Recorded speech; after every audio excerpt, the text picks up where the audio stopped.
Nick Fuentes has, these are the two things he's known for. One, eating his boogers live on stream. That clip is still out there. The other one is that his roommates were basically like, clean up your room. Can you say boogers with your Canadian accent again? Yeah.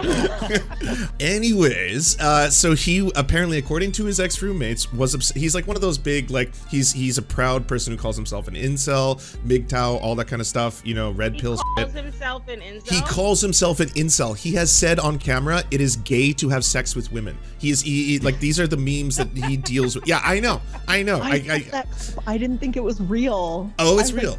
Like, no way.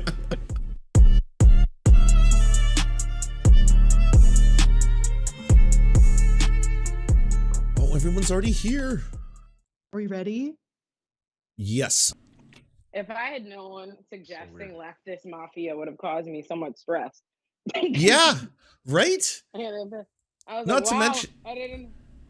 Well, I was gonna say, Oleyemi, when I saw that your tweet went pretty viral where you're promoting the whole thing, there was so many people in my messages who were like, wait, no, these are terrible people, you can't do this. And then like other people in like other people's threads too were like, wait, you can't be with them, they've seen them do this thing, that thing, when this thing happened. Yeah. And the whole time I was like, oh no.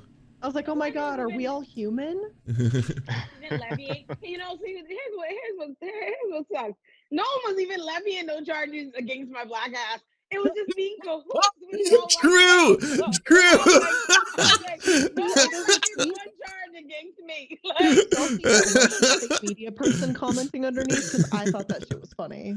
Listen, I have to leave. I can't hear anything. I'm sorry. I'm gonna just switch computers because I'm not getting like good audio here. So give me 1 sec, folks.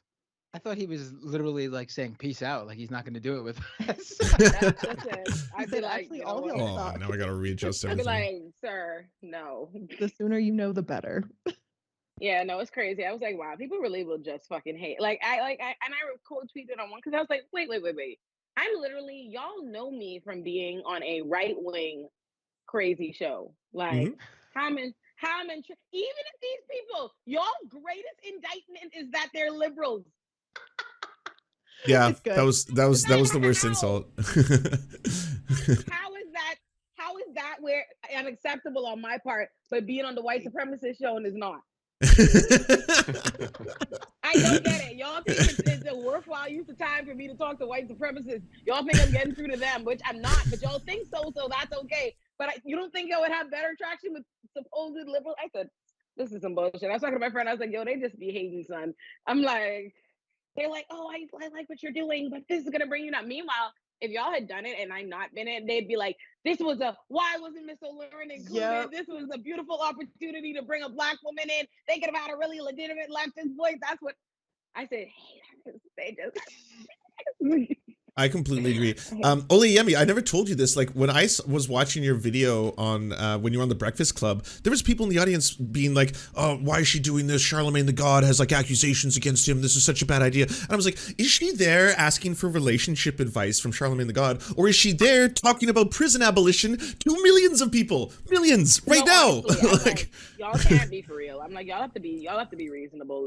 It's crazy. Like the minute AOC shouted me out, and suddenly I was establishment. Suddenly they were in the thing, and they're like, vote blue no matter what. I can't even vote.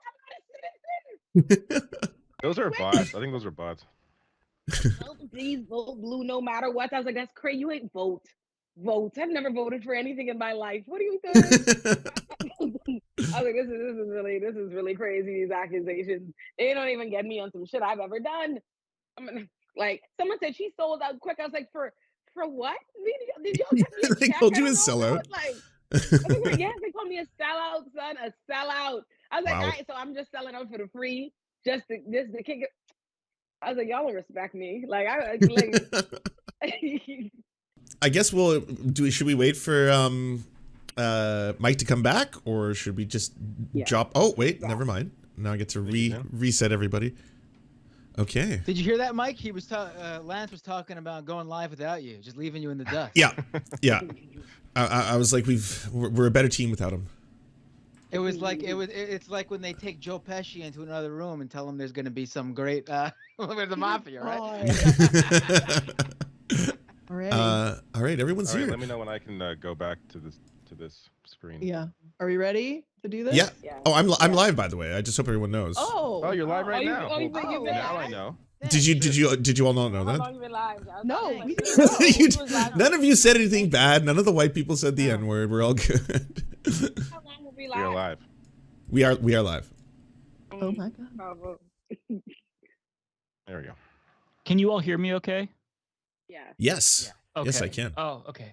Perfect. Can y'all hear me? I officially got a mic so that no one would send me DMs or comments complaining. So I hope my audio sounds amazing and that everybody really appreciates my personal sacrifice. It sounds good. Okay, good.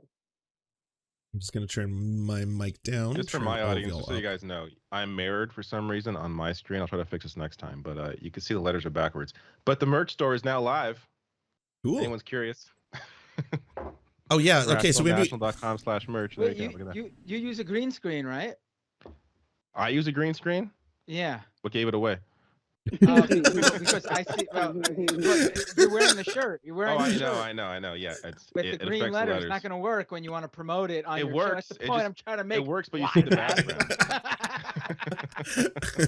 Oh, I heard. By the way, I heard your promo before we went live when you were on your stream. I got the notification on my on my phone, What and the promo? great promo you gave us before we all got on was, "Yeah, I'm not going to be here every Thursday. Maybe I will. I don't That's know." not what I said. No, That's no, words that's in my not mouth. what I didn't even I see said I that. would be here Better every to week do on unless I Thursday. can't because I have a child. You have kids. You know. No, I got Things happen. two, man. I got two. So how the hell are you streaming till like 2 in the morning? I don't know how you do what you do.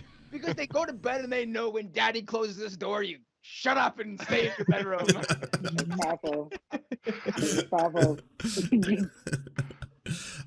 So I was gonna say something. I was thinking what a fun idea might be in these. We don't even know what this is yet. Just that we have fun, like hanging out, shooting shit, talking politics, getting fucked up, all those good things in life. I was gonna say a funny routine might be, because we're playing into the memes. We're saying leftist mafia, talking about the woke mob, canceling all those stuff, using those words that the right wingers, conservatives always say about the left. We do a little thing where we suggest someone that we cancel, because we are the official SJW panel of lefties that get to cancel and uncancel people. This is it. We are the committee. Like everyone talks about that secret committee. We are that committee. So we can pick who is canceled and uncanceled. We each get a choice. And I don't want to put you all on the spot because I already have an idea. I was going to throw this one out. What about Helena Bonham Carter? Because, and here's my justification, she's gone full TERF, which really sucks. And it seems like every British person either has to pick one side or the other. They can be awesome and not be TERFs, or they can be TERFs. Seems like Helena Bonham Carter has gone down that road. Also weird that both the villains, Bellatrix Lestrange and Voldemort, have both turned out to be transphobes. So, yeah. What? Wait, I thought Voldemort we were, too? Yeah, Ralph Fiennes, unfortunately. Which sucks. Ralph Fiennes is awesome. I love Ralph Fiennes. Yeah. I don't know actually shit thought about we were Harry gonna- Potter, so you all Oh. can do that. That's powerful. I was But gonna you say know Kanye Helena West, Bonham I'm Carter. I Everyone think does. Kanye West is the obvious one. Well, that's what we're gonna talk about for the entire stream. Obviously, it's all anyone can talk about. we're We're gonna talking get there. about everything. Yeah. What else will we talk about? Canceling. It's the spectacle of the You have to century. cancel Kanye West. Yeah. He's canceled. Oh, okay. Well, I thought he was already canceled. I thought that was old Oh, news. Okay, You I guess wish. he's canceled. Yeah. I'm so tired of hearing from Kanye. Oh my God, I'm tired of hearing from Kanye. Like, Yeah. good God. I've got Somebody Kanye take his fatigue. phone. Yeah. It's Well, like, I'm everything sick ramped of up it. tonight. It sucks though. You can't ignore it though, right? Like we can't turn away. Like he's Nick Fuentes, the neo-Nazi, is meeting with the president of the United States now. Like shit is getting real. Even if I don't want to like talk about him, it's just like this is the timeline we live in. This is our reality. This is our world now. Yeah, I saw what Ole was saying, that like somebody said, well, this just shows that Kanye's really fed up. Like, what? How are you still defending him? He went all the way. He straight up said he's a Nazi now. There's no more plausible deniability. He went there. This is the logical conclusion. If you defend him, you are defending a Nazi. I don't get it. Look, I'm a fan of his music too. I was. We got to be fair here. He didn't say that he was a Nazi. He just said that he No, he loves the did. Nazis. No, he said no, he was it's- a Nazi? I like Yeah, Hitler, I think wasn't he it? literally Yeah, said yeah, that. Yeah. Wait, he said he I loved haven't finished You're watching it. like, I've only gotten as far as the I love Hitler stuff, but like I haven't seen that. I didn't know that. Yeah. The man, look, let's. I need us to not be in the upside down, okay? The man said he likes Hitler. Now let's take, like, if we were, let's say we're in a court of law. Now, if you stand accused of being anti-Semitic, stand accused of disliking Jewish people, and you come out and say, really, yourself to be a fan of the person who committed mass genocide against said people. The man is guilty, okay? The man is guilty, all right? We'll send him to proverbial jail, all right? Like, okay, not real jail. No, nobody try and call me on no inconsistencies. I don't believe anybody should levy any criminal charges against Kanye. But I do want him unable to travel, meet with folks, send text messages, be on the internet. If Verizon, whoever is his provider, could cut him off, I would appreciate that. That's what I need to happen. Well, And actually, one thing that would- I think he should travel. Let's get him as far away as possible. That's true. That's true. I So we need can people to torture stop some other innocent simping people? though. Like, stop taking pictures with him when you see him. Boo him if you see him. Stop running up and fanboying or fangirling. Like, you have to understand, folks, this isn't the person who you thought you knew. This is a Nazi now. You don't want a picture with a Nazi. No, you know, Mike, Mike, I think that's an excellent point we should double back to. This is not the person that you thought you knew. When did we ever think we knew a likable Kanye? What era? That's true. Of Yeah, Kanye I has never- he been- He always rubbed something. He always was that guy. Like maybe not. I liked College Nazi Dropout loving enough to give him a Kanye. lot of How passes, much though. now that you wish you would kill. You would kill for old Kanye. Oh, you wish Kanye was just pressing Taylor Swift out. You wish that's all he was doing. You would kill for, like, oh, George Bush hates black people. What you would give to hear that? No one, like, excellent would he be spitting. If he said that present day, bars, okay? What? Viral tweet. That's excellent. Excellent. We would love that. No. It wouldn't matter I think I've anymore. It's made too this. late. I Mhm. think Yeah, I've no, made it's this done. joke with you guys before, but I'm starting to think that the George Bush hates black people thing might have been an endorsement of George Bush back in the day. Yeah. Seems like it's maybe for Yeah. attention, if anything, as opposed to him my- actually having a position. Mhm. My chat is screaming that Ole, your mic apparently is on maybe a different setting. It's not the mic that you have before you, because they're like, her mic looks really nice, Oh, and we were let's hearing see. her Is through it still not working? Okay, No, let me see, let me Skype. figure. Skype your is Skype really settings, bad where probably in the audio, like where you for can every pull the call, you gotta mic go drop in and change down. it. I got you. All right. Thank Yeah. y'all for telling me. I'm gonna figure it out right now. Yeah, You're Skype right, I figured it defaults out. to the worst microphone that you have. Like, I have this Are we microphone, good? it'll Y'all hear default me to now? my Yeah, that sounds it's better. great. Yeah. yeah. Let me know if it's good. Oh, That's that's a good super mic. clear. Okay. Yeah. No, that's way Okay, better. Good. Thank you. I'm sorry. It sounded Thank y'all fine for telling me. before, but that's Yeah. that's super crispy sounding. Yeah, that's good. Okay, great. Excellent. All right. No one talk shit. I did my best. Listen, they were on my head. Yo, they messaged me. It's funny how people on the internet can do the most like minuscule thing in the most dickhead way they could. Let me tell you how they were messaging me. They were like, "Allow me. I don't know if you see those other little devices in Lance and David and Mike. You can see it. You notice you can see it. That's a microphone. You should look." I was like, That's It's so condescending. I'm like, y'all gonna stop fucking talking to me like this. And you want That's so mad. to be mad because I'm like in my house. Like, first of all, I have a mic. I just don't have an adapter. I'm doing my best. Like, I was so upset. Yo, I went to Amazon like to get my fucking adapter. And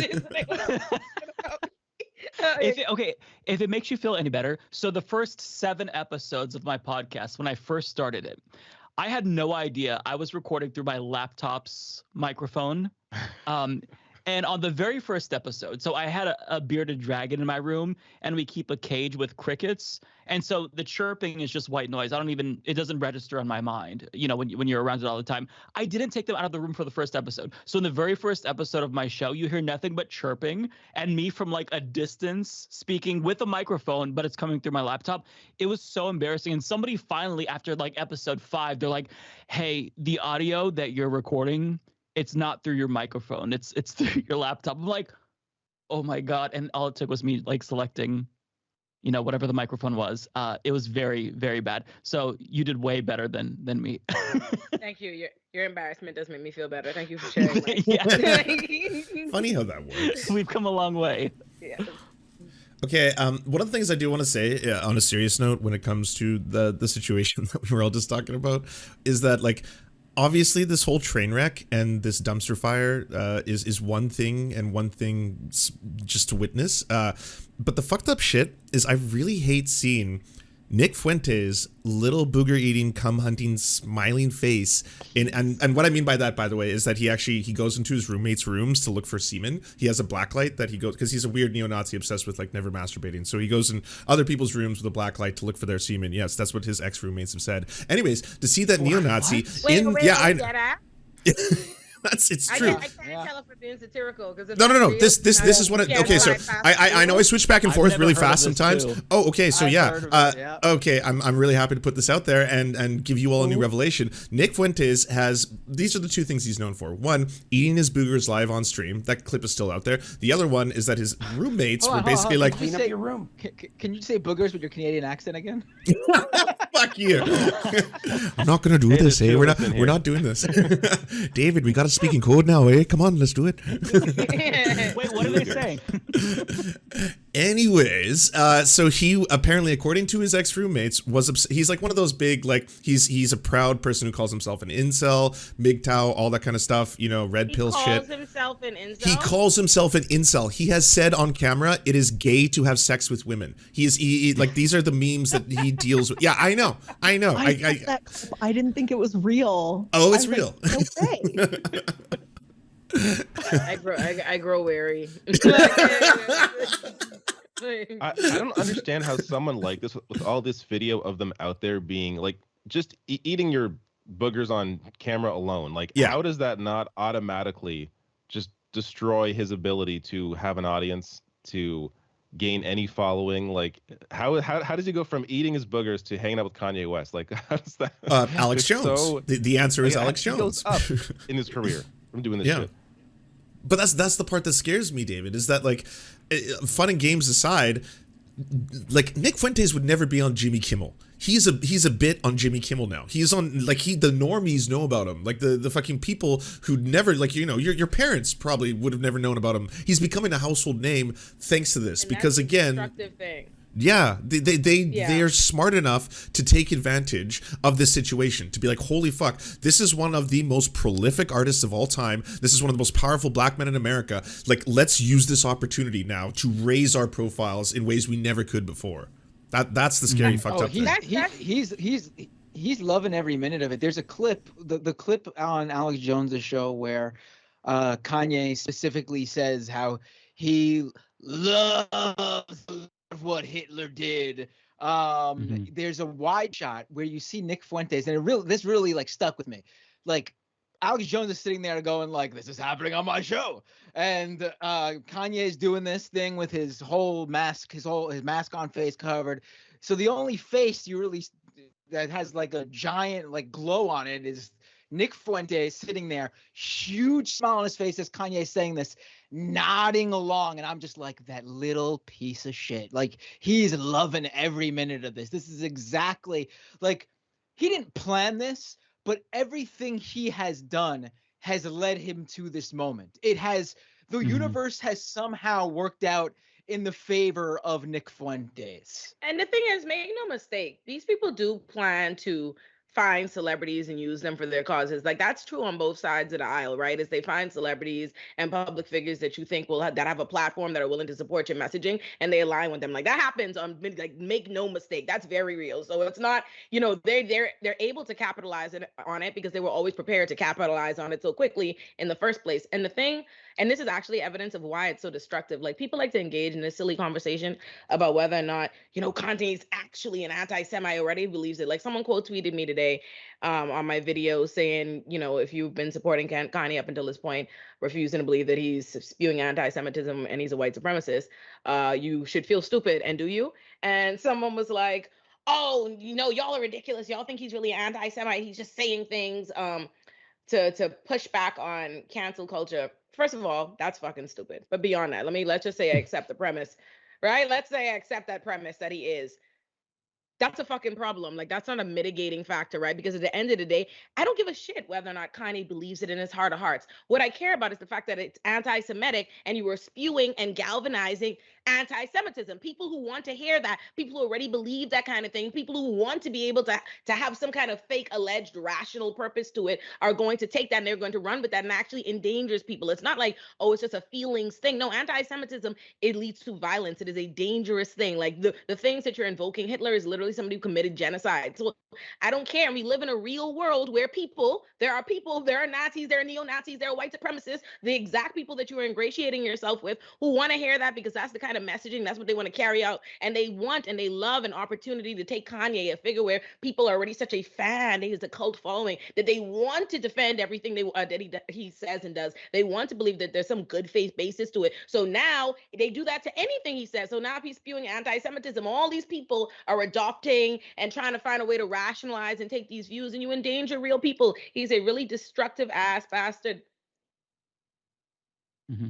Yeah, well said. That's what I gotta say. I think that people, part of it is cognitive dissonance. Like, they don't want to accept that he is the way he is. And oftentimes I think that people ascribe rationality to these figures that doesn't exist. Like, where it's, oh no, he's playing 2-dimensional chess or 3-dimensional chess, yada, yada, yada. And they can't just accept that, no, he believes what he's saying. That there's no like coded message there. He's out and proud as a Nazi, saying he loves Hitler. Like, sometimes you just got to take people at their face, at their word, what they say at face value. And exactly. This is one of those instances where I think it's appropriate to do that. Yeah. You know how people believe conspiracy theories because it makes them feel safer about the real world? Like, I don't want to think about the Twin Towers actually having planes flying into them, so I'm going to believe that it may be the Jews or George Bush or this other kind of thing. I feel safer knowing that we have control that way.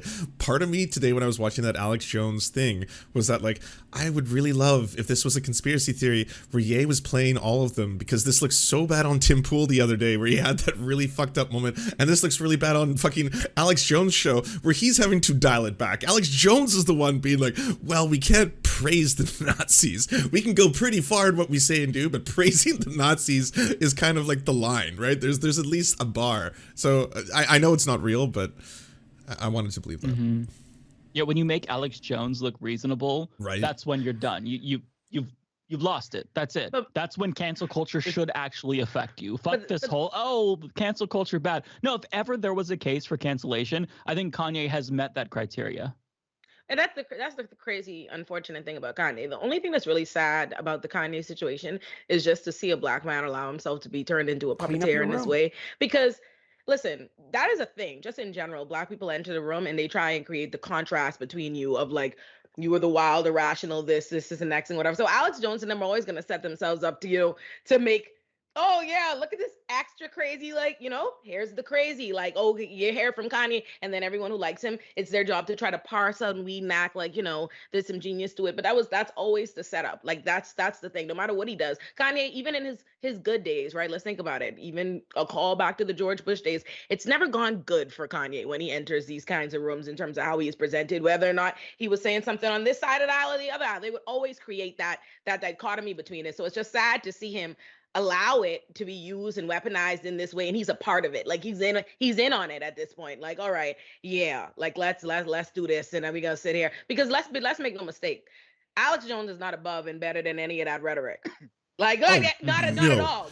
No. What I most know him for doing is quite literally just is up there. Is right there. Oh yeah, 100%. I have direct examples of this. The other day, if anyone doesn't listen to Knowledge Fights, they are an awesome podcast that breaks down every single lie that Alex Jones has in every single episode of every single thing that he does. And he had an episode a couple weeks ago where he was straight up saying that, like, there's a 10-to-1 ratio of black people killing white people in America. And then after was talking about how gay people eat feces and shit like that. Like this. And then he brought on a dude, his guest star was a fucking guy who was trying to tell us it's totally normal to talk about Christian nationalism. Why don't we say that we are proud Christian nationalists? And he was like, that makes sense to me. This is like, he gets so much cover as a white supremacist because of the fact that he's a meme, because of the gay frogs, because of all that kind of shit. So people don't think of Alex Jones like, oh yeah, he's a white supremacist. But the dude, like, the writing's on the wall. He says all this stuff all the time. We just see the memes and we think he's fucking hilarious, I see him purely as a white supremacist. I see I'm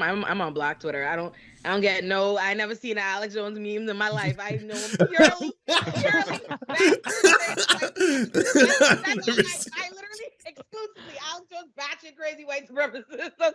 That's all I know. I'm like, ooh, this is scary. Well, I guess that's the difference. Yeah. Did you all see the Kim.com response? Oh, where he was yeah. basically mad that the mask slipped because, like, you're not supposed to directly say this. Like, they like to speak in dog whistles and coded language, and you don't say Jewish people, you say globalists. So, like, he basically said, well, I agreed with everything you said, Kanye West, but by praising Hitler, and I'm paraphrasing, by the way, you're giving them what they want. And so there was another a right-wing politician who lost that responded. I'm blanking on her name too, where she basically said the same thing, where it's like, see, I'm not with you on the Hitler stuff. So just keep spouting the anti-Semitism, but never say that much. Never say the quiet part loud. This is quite kind of like, I dropped an essay today on my Substack Illuminati, and this is kind of exactly what I was talking about. America will let you condemn in parts. It will let you talk about something in part, or you know what I mean, or like let you imply that something is similar, but it'll never admit it for what it completely is in totality. So because it would be forced, they wouldn't have the moral room to condemn it. So at the end of the day, it's like we're gonna toe the line. We're gonna be right here at anti-Semitism street, at the top of the street, But whoa. If you say Hitler, if we do Hitler, there's no wiggle room in that. We gotta wear it as what it really truly is. So they want to go just one hair of one hair shy, and then it's just rhetoric. Yeah, they always need like a little bit of plausible deniability, just like the tiniest bit. Just as long as there's like one dumbass in the world that thinks that they're not what they actually are, then they can keep skating by on that idea that they actually aren't that obvious thing. So that once you actually call it out, once Kanye actually says that he's a Nazi and that he loves Hitler, that's it. Like there's no more pretending. You can't even pretend to pretend anymore because now it's just out in the open. Did he say that? Yeah. I didn't finish the broadcast. Did he actually say like I'm a Nazi? Yes. Yep. In the broadcast. Yes. Yep. Oh my God. I know you fucking lying. I'm so disappointed in myself that I don't have no patience. Alex Jones is like, I don't like he doesn't like hearing about Nazis. I'm not a Nazi. And then Kanye West goes, I am. Oh, and Alex Jones goes, you're what? I'm a Nazi. He straight up, I covered in my video. He straight up says it. It's completely insane. Yeah. Oh my God. I'm so upset with myself. Y'all don't understand. I got so fucking giddy with glee at the when he just said the I like Hitler shit. I was like, oh, this son of a bitch. I got him now. Fuck. I'm so upset that he said, oh, the smoking gun. Oh, fuck. Yeah. I buried the lead. Why does it take that for some people? Like, obviously not for Ye, but just like people in general. There's other people, like a good example was Alex Jones, who are like, they're broadcasting this shit. Like, you know, a lot of the right in America is straight up like, we don't want trans people to exist. It's like, they're telling you who they are. And a lot of people still, and maybe I blame liberal media for this, they'll still just be like, well, how can we truly know what they think? What do they desire? Like, you know, is there any way of truly, like, it's like, no, they're broadcasting this shit. They're trying to pass it through legislation. They're trying to limit the autonomy of women. That's like, they're doing the things right now that they're like, you should see them for what they are, kind of stuff, you know? They're banning books. It's all there. Sorry, go ahead, Blair. No. I was gonna. Or I don't know who was. Kanye, but anyone who's really shocked by this Kanye behavior, it has really just not been in the loop about what Kanye has been about. I mean, I don't know if y'all know this, but back in 2011, he compared himself to Hitler then. Like, he was already laying these cards out on the table. This is not new information. So it's kind of just anyone who's like, oh my God, I can't believe it. You're just like, I mean, not really. You could. You have to understand that at the time he was disorganized crazy, right? Like, you know what I mean? Like, he was still very like the consistent. You didn't the thing that makes it's undisputable that Kanye is mentally unwell, right? And he's going through things. Kanye has mental health issues. Like Kanye is not, a fully together person in terms of these things that he's doing. But it's the organized fashion and that lets you know, like, no, these are conscious choices. This is not a mental health episode. He knows what he's doing because he knows where he's going. He knows who he's doing it with. He knows when he picks up, when he drops certain angles, when storylines. He knows when to, go about it. So that's all you know. But at the time. And back then, we were black.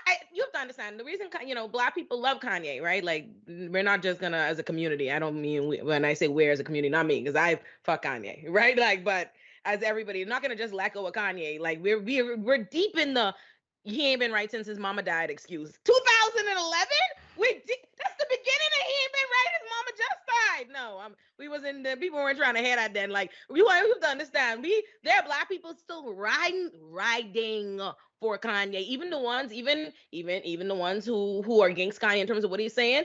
Let him go chill out for 6 months and put out some music. We gonna go right back to the, he ain't right. So no, they wasn't trying to hear that in 2011. I assure you. I am so sorry, Blair. They was not listening to that shit.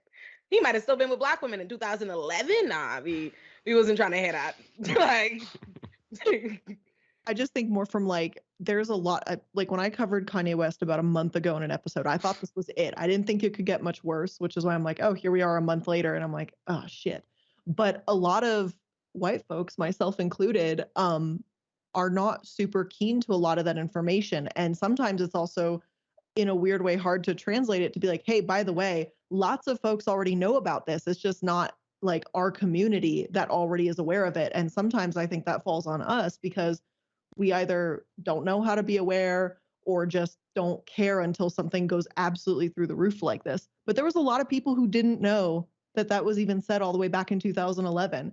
And people thought the most controversial thing that he did in past tense was the whole slavery was a choice thing in like 2017 or 18. And I was like, no. It goes much farther than that. That's when it definitely got on like, white liberal radars. That's when it was like, whoa, that's really intense. And then like, even at that time, not everyone knew that behind the scenes, he apparently was praising Hitler in that TMZ interview. That was just something that never made it out. But like, that was the first time I think, a lot of white liberals were like, oh, okay. So yeah, has some pretty yikesy takes on this shit. I think the problem is people don't have an actual understanding of white supremacy as a whole. I think on both sides of the aisle, like, because a lot of conversations I've had with my black friends who are prepared to ride or die for Kanye and they don't understand. Or even when I talked about it on Rising, Robbie laughed at that. Like when I'm like, oh, he is spewing. This is, textbook white nationalism because it seems ridiculous because he's a black guy and he's saying these things about Jews and Chris Rock had a joke about this once, like black people, we don't dissect white people. It's just like, it's all white people to us, don't get involved to some, and I think people don't seem to realize like actually white supremacists don't just hate black people. Gay people right there at the top of the list. Jewish people are right there. Like those are that's the staple, like that's right there. The go-to. Like, yeah, like Chris Rock has a joke about that. Like, oh, once people start, once people started getting real racist, he starts listening. He's like, oh, black people and Jews are next. That's a whole thing. It's a thing. So yeah, it's like once he started spewing as a black person, when he started spewing anti-black rhetoric, and he started ingratiating himself with known white nationalists.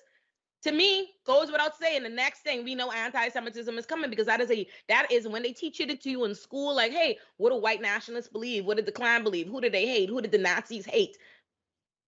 That is it's a bullet point. It's like one of the things you would learn for the test. That is a part of it. And I think that's the mistake is people don't really realize that. So they don't really understand what you're talking about. That's why they laugh at it. Like they don't know what they don't know.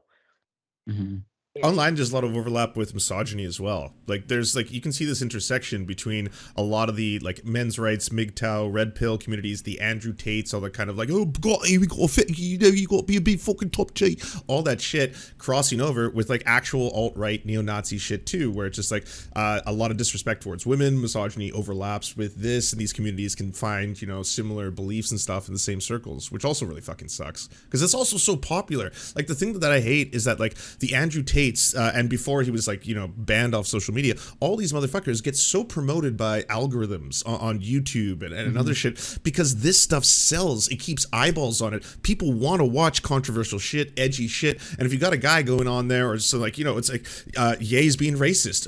Whoa, what? One of the most powerful black men is being racist? Crazy. It's like, oh, Andrew Tate is saying that like women deserve their own rape. You're like, oh, whoa, I'm going to watch this. This is wild. And this stuff just gets fucking fueled and funneled. And unfortunately, it all overlaps. Well, here's what sucks. If Kanye West was a woman, he would have already been put into a conservatorship for these antics. But because he's a man, we say that he's just a misguided genius. And I think that's a bit fucked.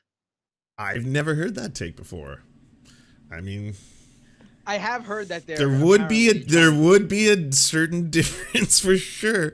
I'm not going to push back on that at all. No, it definitely would have already been done. That's very true. But very true. I did see though that there's something in the works of some sort. Whether it happens or not, I don't know. But it definitely would have already been done. You're right about that. Especially with like that powerful family. Like think of the Kardashians. Think of the overlaps between those different groups and all that kind of stuff. Yeah. I mean, yeah, like compare him to Britney Spears. There's no comparison, right? Like he's way more out there than she was when she was in her. I would say comparing him to Britney Spears is very mean to Britney. There's no. Yeah, exactly. That's what I'm saying. Like it's not even close. Yeah. Britney Spears is on Instagram just posting topless photos or whatever, and she's not deserved to be compared to. No. Yeah, I think the thing with Britney more than just like, you know, because there's some intersectionality of a few things, right? Because, you know, white woman, different thing. Like there's so much to unpack there, right? White woman, black man, this is a huge can. Yeah, it's a lot. I'm thinking, I'm like, oh, I'd have to write a paper. I see a few different things. I think something in particular that distinguishes the cases is that Britney's own family is who was working against her. Like it's it's the state. A conservatorship is a method by which the state, you know, is able to take control of you or whatever and give it to somebody, but they worked in conjunction with Britney's own family that set Britney up, that went against, you know, that's that. So Kanye has a different situation there that I think changes it. Also, I don't, you know, in some ways one could argue there are times in Kanye's career and life that I could say Kanye being a black man has obviously led to more vilification. Like I think in a different world, if Kanye were a white man, I don't think he would have ever had, like people would have ever hated him the way they hated him in the first place, that his foundation was so much hate when all of this happened. So in ways I do think I want to make sure I give him his bail, because I was very much so, I loved me some Kanye. I was a Kanye defender back in my early day. I was never mad he did that to Taylor Swift. I was definitely like, fuck George Bush. I was feeling, I felt him, okay, on in the earliest of early days. But now I think what is helping Kanye a lot is, first of all, who he's adjacent to. You always, because I can in the same breath, I can say that him being that if he were a woman, because it's definitely that he's a white woman and a different thing to that it would be a different outcome, because in some respects it's him being adjacent to white women that's actually protecting him now. Like it's Kim and all of these white women, and all very powerful white women too. Some of the richest and most powerful white women in America. Bing, bing, bing, and in so many respects, you know, I don't know, but it's a hot take. It's interesting one too, though. I don't know. The entire saga has just been an absolute fucking.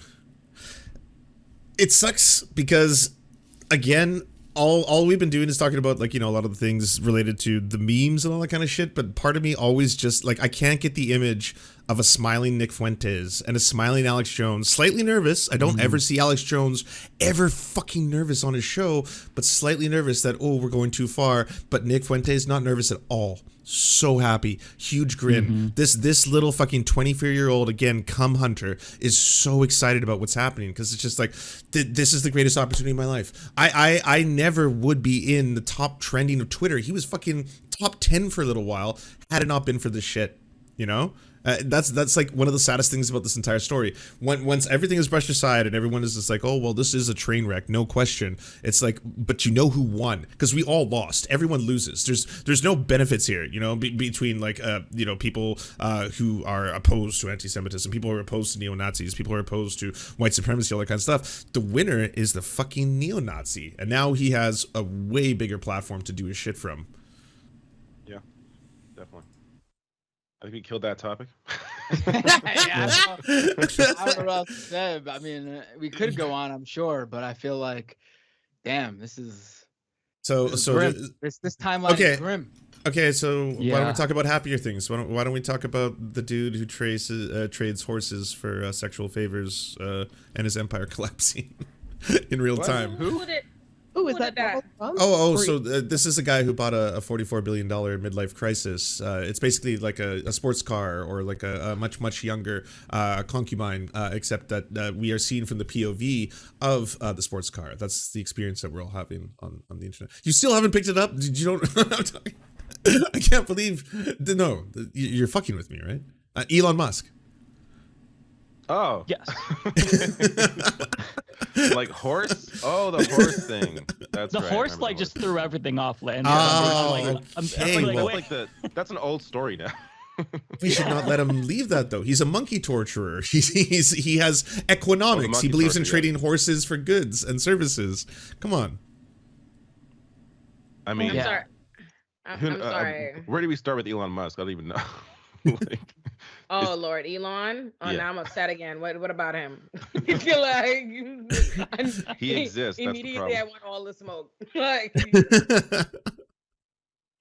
well, he at least proved that billionaires aren't very smart. They didn't get that money because they're smart. Just they won the lucky sperm club. Mm-hmm. And it's just about luck. I think that he disproved the notion of a meritocracy fully. Everyone can acknowledge now that, you know, being talented isn't necessarily going to translate to success. So I am thankful with regard to that. I do like the way that he is going after brands, and at the same time, he's kind of crushing his own brand. There was a Financial Times article, no cap, that said that he was calling up executives when they pulled ads from Twitter and personally berating them. That to me is wonderful. Like, it shows you how petulant he is. Like, whenever I think like, am I being too petty on Twitter? It's like, no, I'm never Elon Musk level petty. So it just, you know, you can look to people like Elon Musk, and even if he may have a lot of money, that doesn't mean that he's intelligent. That doesn't directly translate into like being a good person or more valuable. He's just a dumbass. And that's what the Elon Chronicles has proven to me. What I'm hearing from you, Mike, is that you're not lining up to get your Neuralink chip implanted in your head? You know, if nothing really changes in politics, maybe I'll do that. Get the Neuralink chip in Minecraft. I'll do that to myself if nothing changes, if the doomerism continues. But right now, I'm not there yet. Yeah, I mean, you don't trust Tesla's his work on Tesla to make a solid chip that's not going to fall apart in your head.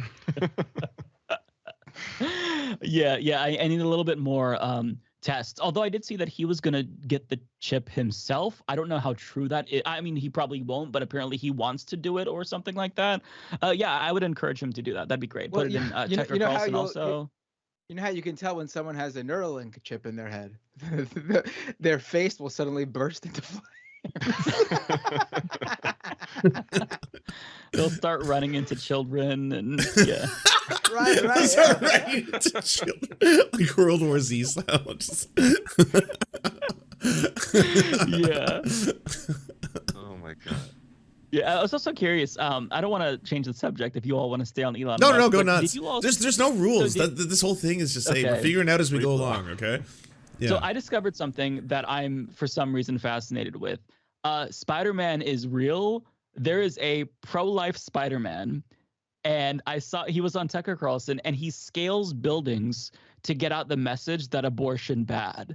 And it's something I don't even know where to begin with the story. I talked about it on my Twitch stream, and he offered Tucker Carlson to go with him climbing. Tucker Carlson unfortunately rejected that, but yeah, he doesn't have any gear. He scales buildings, and he's trying to raise money for this anti-abortion fund. So and he looks like Peter Parker, kind of like a Peter Parker loser. type. A fucking loser. You see why we have to? You see why we have to shame people? Like I'm not like you bullying is important. No, whoa, thank you. I'm so glad you said it. Was that a tip of my tongue? I was like, whoa. You're trying to say you just gotta admit it. Yeah, it's important sometimes. Like what the you're a fucking and you know like you're a loser, bro. Like we have to actually talk. Like I gotta write something about the politics of loserdom. Like you're a fucking loser. That's what these people really are. That whole side of the aisle, like they're the corniest, wackest, just loud. The Ben Shapiro. Look at these people. What are you going? You're scaling at your big age with your big self. What are you doing? You're fucking scaling walls, like to get the fucking message. Pro-life doesn't need awareness. Like, what do you think? You think people don't know? That's true, to raise awareness, just so people know about this cause they've never heard of before. Whoa, it's Spider-Man! Whoa, that reminds me, birth. And then they'll tell their stories about how they was treated in school because they like anime. Liars! Y'all are fucking losers. It wasn't the anime. It was you. It was you doing shit like this. Like, what are you talking about? How you even combine those notions? And he thought that shit was hot shit. He was announcing somebody like, "Mummy, wait. I'm about to fuck him up in this one." And he's like, "What am I doing? Spider-Man? Take it. Abortion.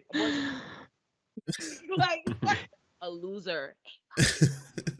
Well, and the meme is already pre-planned, right? Like there's gonna be a meme. It's claims to be pro-life, dies, falls off of a building. Like I almost spit take with that. Wow.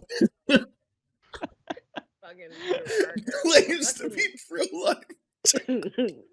Yeah, like he has the Spider-Man logo on his back, and so you can Google it. And yeah, he's on his back, like tattooed. It's like he was wearing a shirt, and he's scaling. Yeah, and he was high up. Like if he were to fall, that's it. So it's not a very pro-life thing to do, but he's doing it. And you know what's crazy about that? Let me tell you how you're a fucking loser. I hate to say it. And this is no slander. This is no slander to Spider-Man. Spider-Man does not deserve the strays he's about to catch. I just want to let the record reflect. I have the most respect for Spider-Man. Nobody send me any messages. I'm not disrespecting Spider-Man, but he wasn't the most popular man, was he? True. People were fucking going crazy for Spider-Man. Spider-Man himself. So think about the kind of person that watches Spider-Man. Like Spider-Man is where he emulates to be level cool. Spider-Man is a man who's literally super and still cannot be just regular school popular. Like nobody fucks with Spider-Man has about 2 friends and 1 bitch. Like, that's it. That's all he got. And this man was watching out like, oh, if I could be like this boy one day. He's relatable. That's why it's relatable. It's the coolest part of the movie where he catches lunch. Like that's the coolest thing he does. He catches a bunch of lunch, and you're like, "Whoa!" He really showed them. He caught the lunch. But I love how this is going to totally lead to an anti-SJW Avengers, where like Turf Thor is next, because this dude is going to make the rounds. He was already on Tucker Carlson. He's going to go on, Tim Pool's. So there's going to be like other variations of like the superhero where there's like a, like, I don't know, some anti-Semite Thanos. Like they're all going to form together. Anti-Semite like, just it's gonna happen. I'm tempted to YouTube it. Like I want to see it, but I also don't want to fuck my algorithm up. Like, you know what I mean? Like one, Is he successful, Mike? Like, is he actually raising money? Like, is his goal? Is he successful in whatever he's doing? I don't know if he is successful. It seems like he recently just got on the radar because there were a couple of articles written about him, and so then Tucker picked it up. I have a video coming out on my channel on Saturday. It's just like a Twitch clip where if you don't want the bad stuff to get on your algorithm, you could watch mine, and I just run through the interview, and it's just it's kind of what you'd expect when you think of like a Republican Spider-Man, and I don't know. I just Republican Spider-Man is powerful. yeah. Like, I never thought it. Like, just like it's just so ridiculous. Like, this side of the aisle is just so fucking ridiculous, son. And like they always, and I hate being in a world where I'm supposed to take these people seriously. Like, I'm the problem because I'm not like, you know what I mean? Like, and you know what I'm saying? And those would be the kind of people that will curse me out in the comments for not thinking that this is some serious shit. Like Republican Spider-Man are the kind of people who would tell me my nails and my hair are distracting them from the serious thing. Really? Like these your people? Like these are the kind of people you like Republican Spider-Man? Sir, you are a real boy. That is what are you doing, bro? What are you doing? Like, I don't want to hear anything from you. I can't respect nothing from the minds of anybody who even is having a serious conversation with him. Tucker Carlson's so goddamn stupid. Tucker Carlson not even gonna go to regular hell. Like, he gonna go to a place special for stupid people. Just stupid people. People whose major sin was running amok with stupidity all across the universe. So I can say, you know what? I got something special for you to say. By your fucking self. Because clearly you can't have company in hell. You don't know how to act. He could be around hell talking shit. You can't. So I do feel like. Oh, go ahead. Sorry. Go ahead. I decided to look into him because I wanted to see what he's actually supporting, because he's got these click here to donate buttons on his website, which is really his website's so well put together if you check it out, by the way. So I wanted to see who he's donating to, and he's donating to a recent charity that was essentially established in 2019 called Let Them Live. And they don't show up on Charity Navigator, and usually when a charity doesn't show up, it's because they can't hit $1 million worth of donations in a year. So whatever money is being donated indicates to me that it's not significant, and these are more of just publicity stunts more than anything. Oh, for pro-life Spider-Man? So do you think he's profiting off it? I don't know. So the thing with donations, like, I can't say for certain, obviously, but you can say that you're donating, and as long as you don't actually say what percent of it, you're technically not being deceptive. If you only donate 10% and pocket 90%, that's technically okay, even though it's really gray. Was there any disagreement among? Was it not assumed that Republican Spider-Man was not? I still can't hear that sentence out loud. Republican Spider-Man. Some other reason. we thought Republican Spider-Man The Spider-Man Foundation has raised $10,953 of the $50,000 that they want to raise. This is after being on Tucker Carlson's show. Yes, that's all. That's after Tucker Carlson. He got the Tucker Carlson bump, and that's all he could do. That is sad. All right, I'm sorry. Emily was totally on point with this. That is so sad. That is absolutely ridiculous. No, you are a clown man. You're not Spider-Man. You're a clown man. That's all you're going to be from now on. He's what you get when you order Peter Parker. Yeah, he's what you get when you order Peter Parker from Wish.com. That's the Spider-Man that arrives. Right. Google him and you'll see. Like, if you Google his face, his name is Mason Deschamps, by the way. Okay, spell it now. Mason. Yeah, Mason. I think it's oh no, we're promoting him. We're broadcasting him. DES. This is gonna be as famous as he gets. We're giving him his 15. More than Tucker probably. DES, and then just Champs. And then his face, that's the guy who's calling you a cuck. First of all, I know you fucking lying. I know you fucking. First and foremost, actually, and let me run it back, because I thought I needed to preface to make sure I wasn't disrespecting Spider-Man. But whoever it was that started, I can't remember which one of you it was, who was like, oh, he looks a little Peter Parker-ish. Y'all owe Peter Parker a motherfucking apology. Like, yeah, He does not. No, this guy. He looks like there's something a little bit off. Something a little bit wrong with him. He looks like abstract Doug. He looks like abstract Doug. That's what the fuck he looks like. Peter fucking Parker. Like Wyatt is rolling over in his bed right now. I can't believe he said that shit. Andrew Garfield, that's Peter Parker. Peter Parker. He looks a little bit. He looks a little bit like if Picasso was in charge of a Spider-Man comic. I'm saying. man was drunk. Like, I mean, I do think that the obvious end here is, pro-choice Green Goblin will show up and this guy's gonna fall off a building. Wait, can one of us see that? Pro-choice Green Goblin and Republican Spider-Man.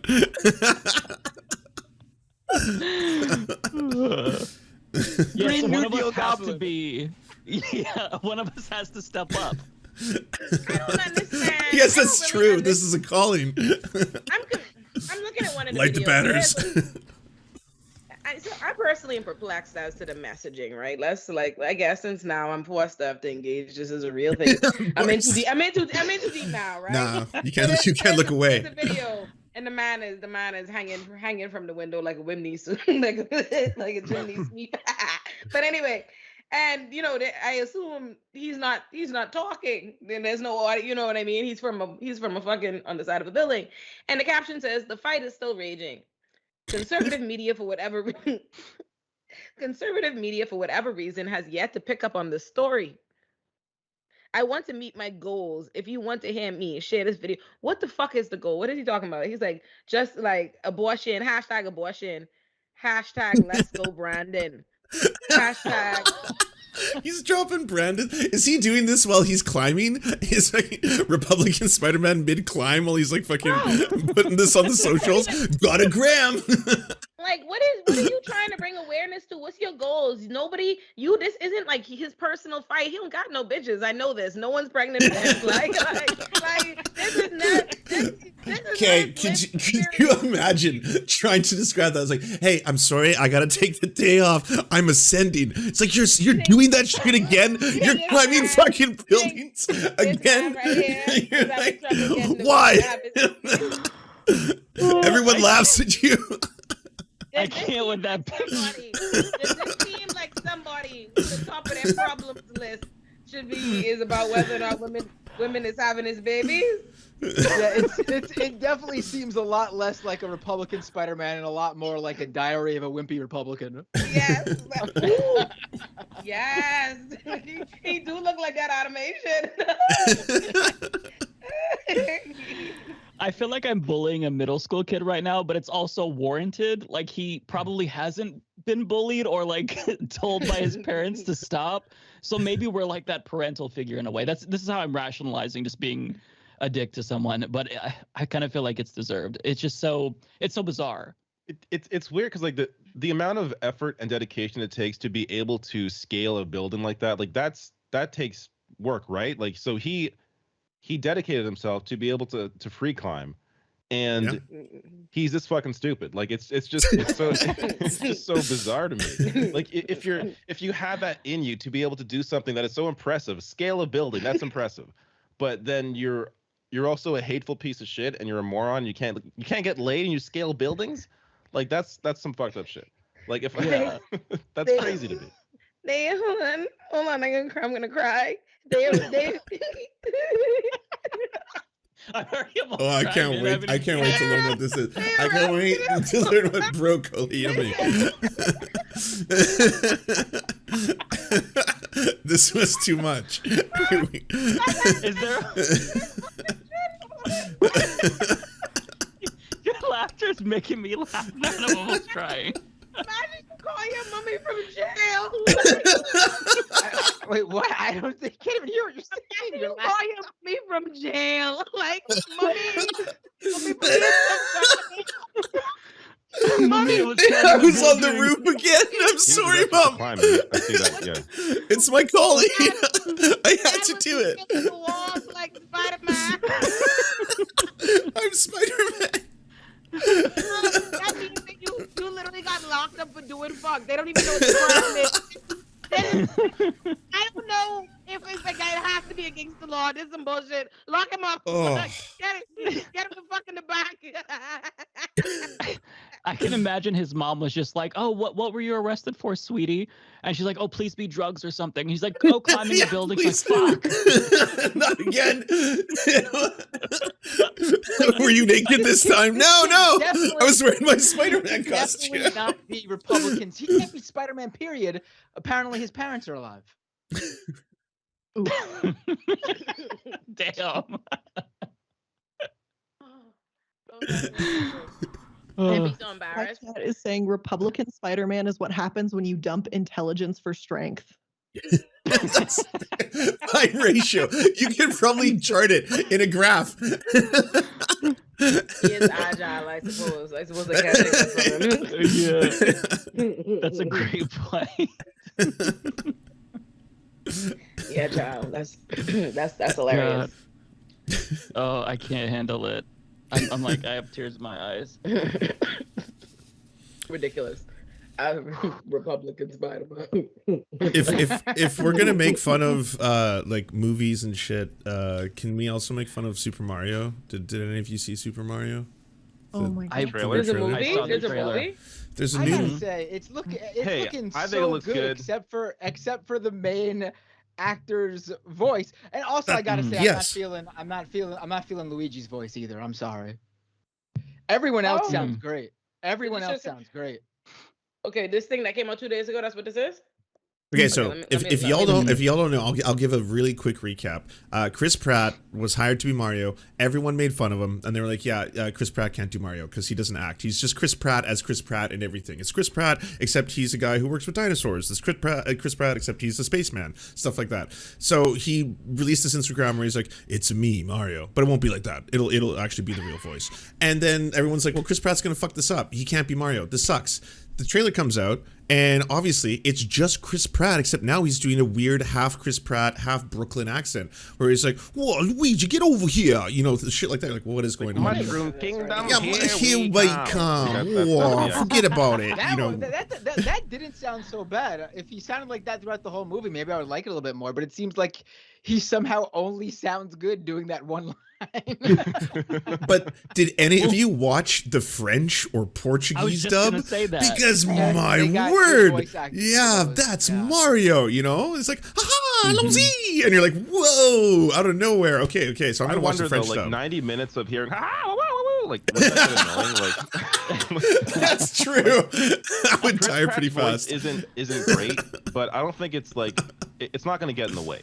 Like it's Yeah. fine. It's serviceable. I think Jack Black as Bowser is going to carry that. Oh movie. no! He crushes it.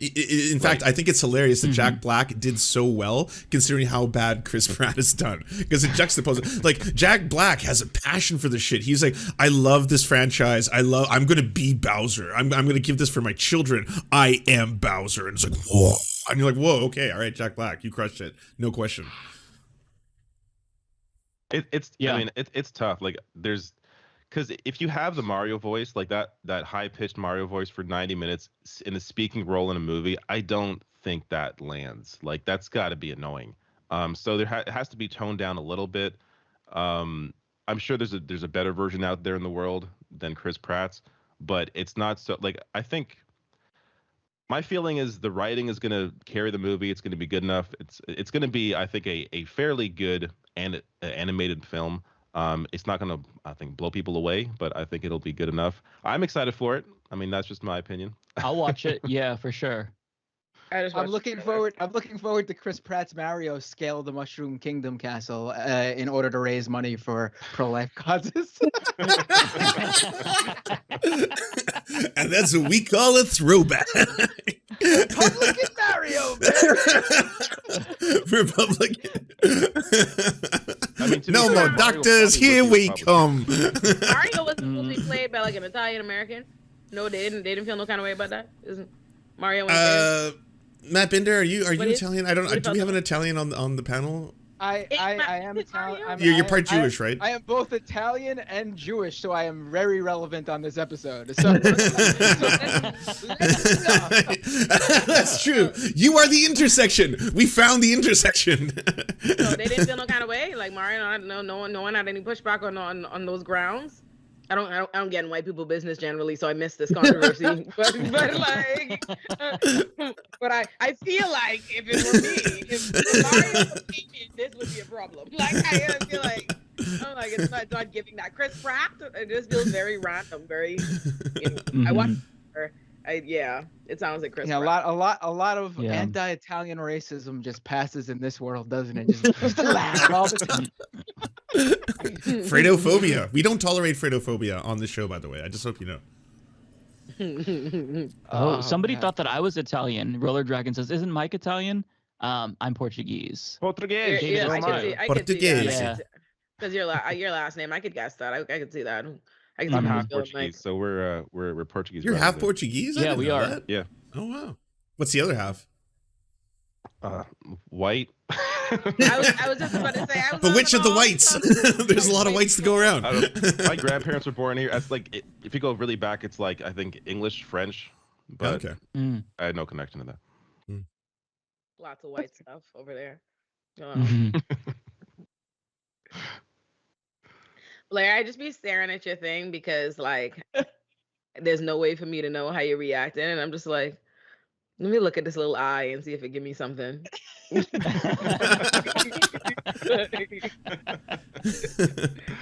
I love that. Like I want to know how to do that. Like have like I was an just thinking, animation, like, what kind of Yeah. follow expensive, you like that. given advanced technology? I want a Yeah. me. I want like a little thing I could be I behind. want a I me. What a wholesome Really request. disturbing. Here, hold on. Let me show you the human version. Oh my god, A Oh little, wow. you just Yeah. changed. yeah. So, I prefer to be a pyramid. Yeah. That's sweet. You'll be a pyramid. It's like a scary. That's like, cool. Yes, I like you as a pyramid. Yeah, that's Yeah, it's very like Spawn. fancy. It's like Spawncast, where they have Nate, who doesn't show his face, but he has like a little. It kind of looks like Marshmallow. I don't know what it is. It's like a X. Like he has like an avatar, and it's pretty cool. But people have seen your face before, though, Blair. Oh yeah, absolutely. My face isn't Okay. like super hidden. I just like, I mean, like today I have makeup and my hair done and stuff, so it wouldn't matter. But I'm just like, most of the time I'm just lazy. My I don't makeup's put normally makeup- done, but I didn't do it today. I had intended to be cute for this, but then I was busy. Yeah, but with you my look life. so fabulous. I don't think you understand, Miss Thing. I The flattery. little dumpster fire, like without makeup. Like I need it. I'm old white. Okay. Blair, my whole chat Not is saying, old, was Blair. that the face reveal? My chat's asking. It's like they're like, is this the official face reveal? Is this the first time? Oh, I mean, maybe for that, like, I guess VTuber probably. I think I've used it once before and it freaked out my chat, so I've just never used it since. It freaked out my chat. The regular face is hilarious. I Yeah, never I thought about think- that. Like hiding one's face. That'd be lit, probably.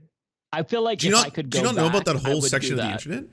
Really? Yeah. You do that? That like, okay, so this I is a would, massive yeah. thing. Oh yeah, I mean, I don't know if you know this, but like it's a big thing on the internet to have like VTubers. Like they are like, and they're in right now. Like VTubers are so popular on YouTube. It's like VTuber. like virtual YouTubers. Like that's what Blair is. It's people who don't actually ever show their real face, but they do like animated avatars that like do motion tracking to do that kind of stuff because you know for a variety of reasons, and they're exploding online.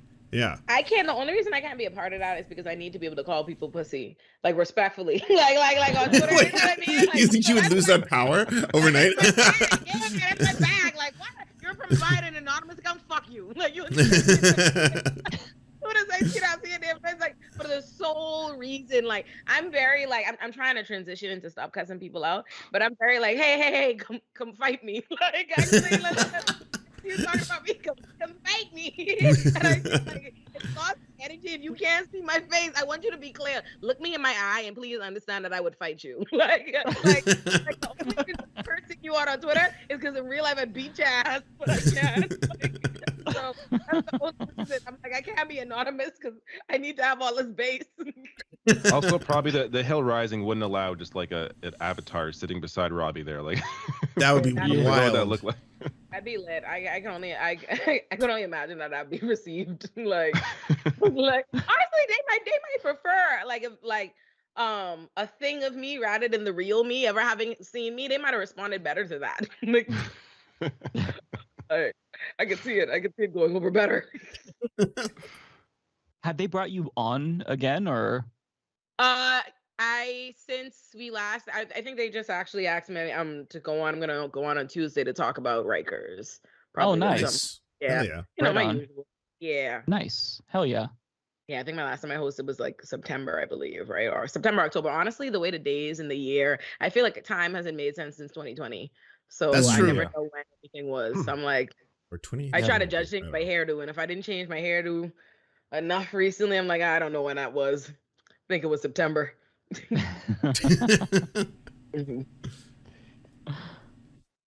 Lance, what do you have?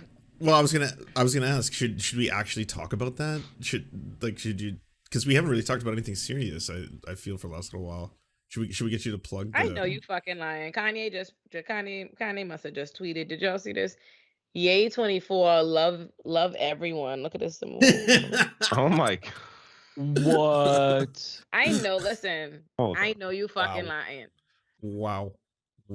I my also saw God. earlier that he tweeted out, I assume this was Nick Fuentes, but he tweeted out about the Gripers and then linked to Nick Fuentes' Cozy TV on his official account. I'm like, this is Oh fucked. shit. Yeah, this is so fucked. You are giving neo-Nazis so much power. It's unbelievable.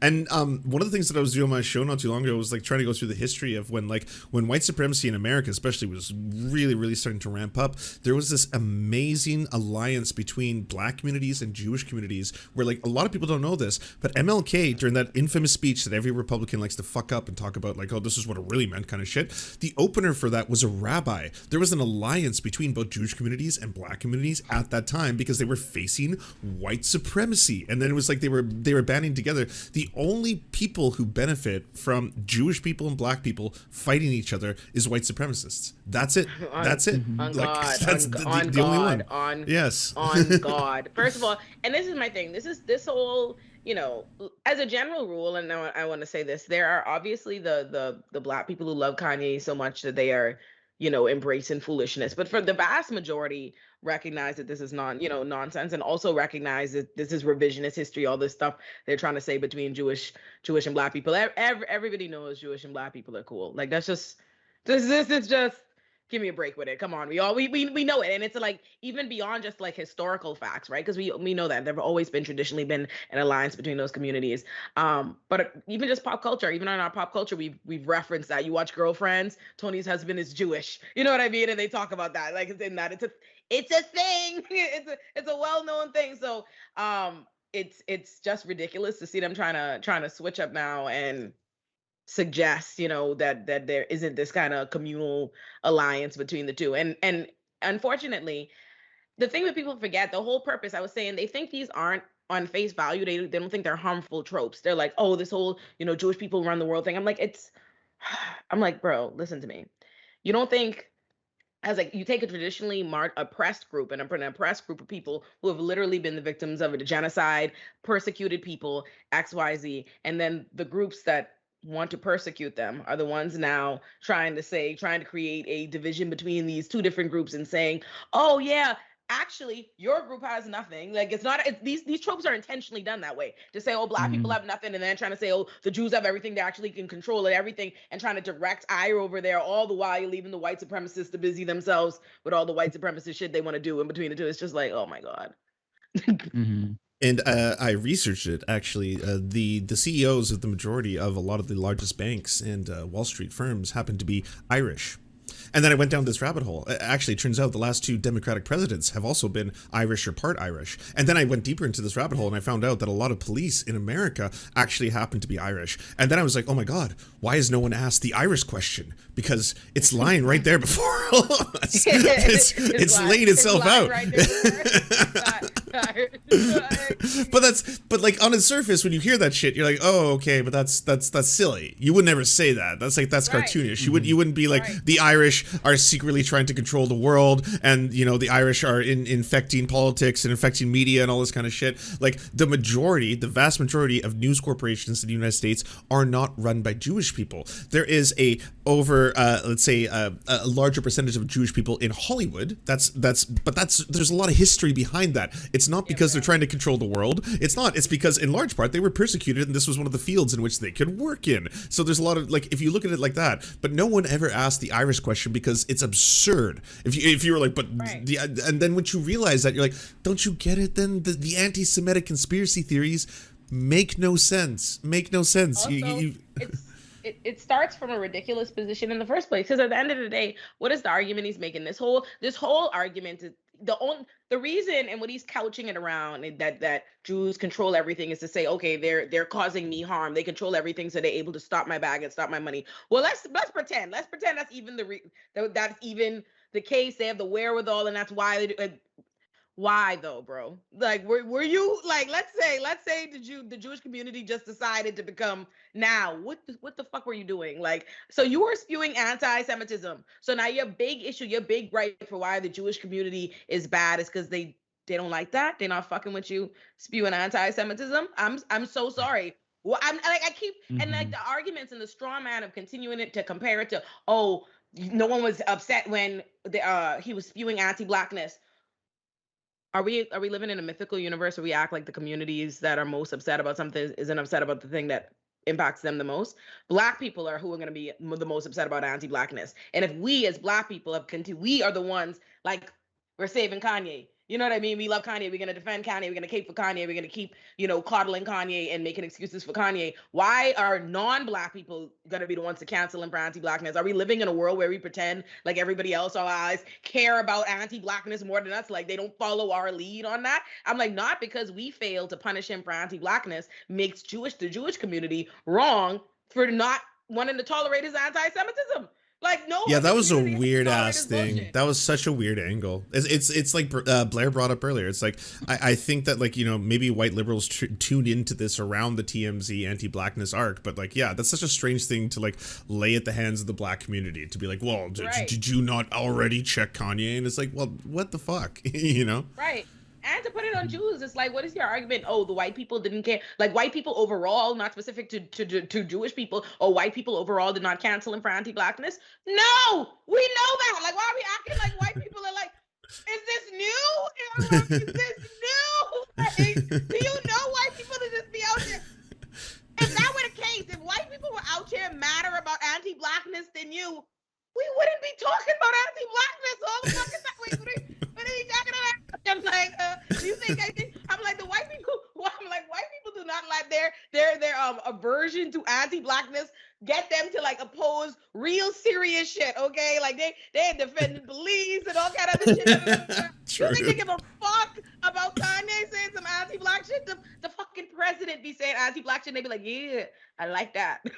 I like that. And anti-Semitic shit too. Trump was so fucking anti-Semitic by the standards. Like, holy fuck. Like, yeah, it's ridiculous. Listen, so I'm just like, it's ridiculous. And so, oh, the white people weren't upset about anti-blackness. Yeah, bro. Of course, they never are. What are you talking about? What are you talking about? We get upset, and a few of our white friends say, oh, yeah, that's fucked up. Yeah.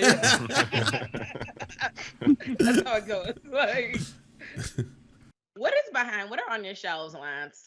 I'm trying to like be in your business, but I like, so we got a bunch of plants. My chat has named them. So we have Figgy Smalls over there, as well as Plantifa. Those are two of them. And then behind me is a bunch of like literature. I like to flex to say that, like, oh yeah, I read the theory. So you got some Angela Davis about prison obsolete, that kind of shit. Just be like, oh yeah. No, I've read the theory. I literally have the theory behind me. Don't worry about it. Right. And then there's a Miss Pac-Man machine right behind me.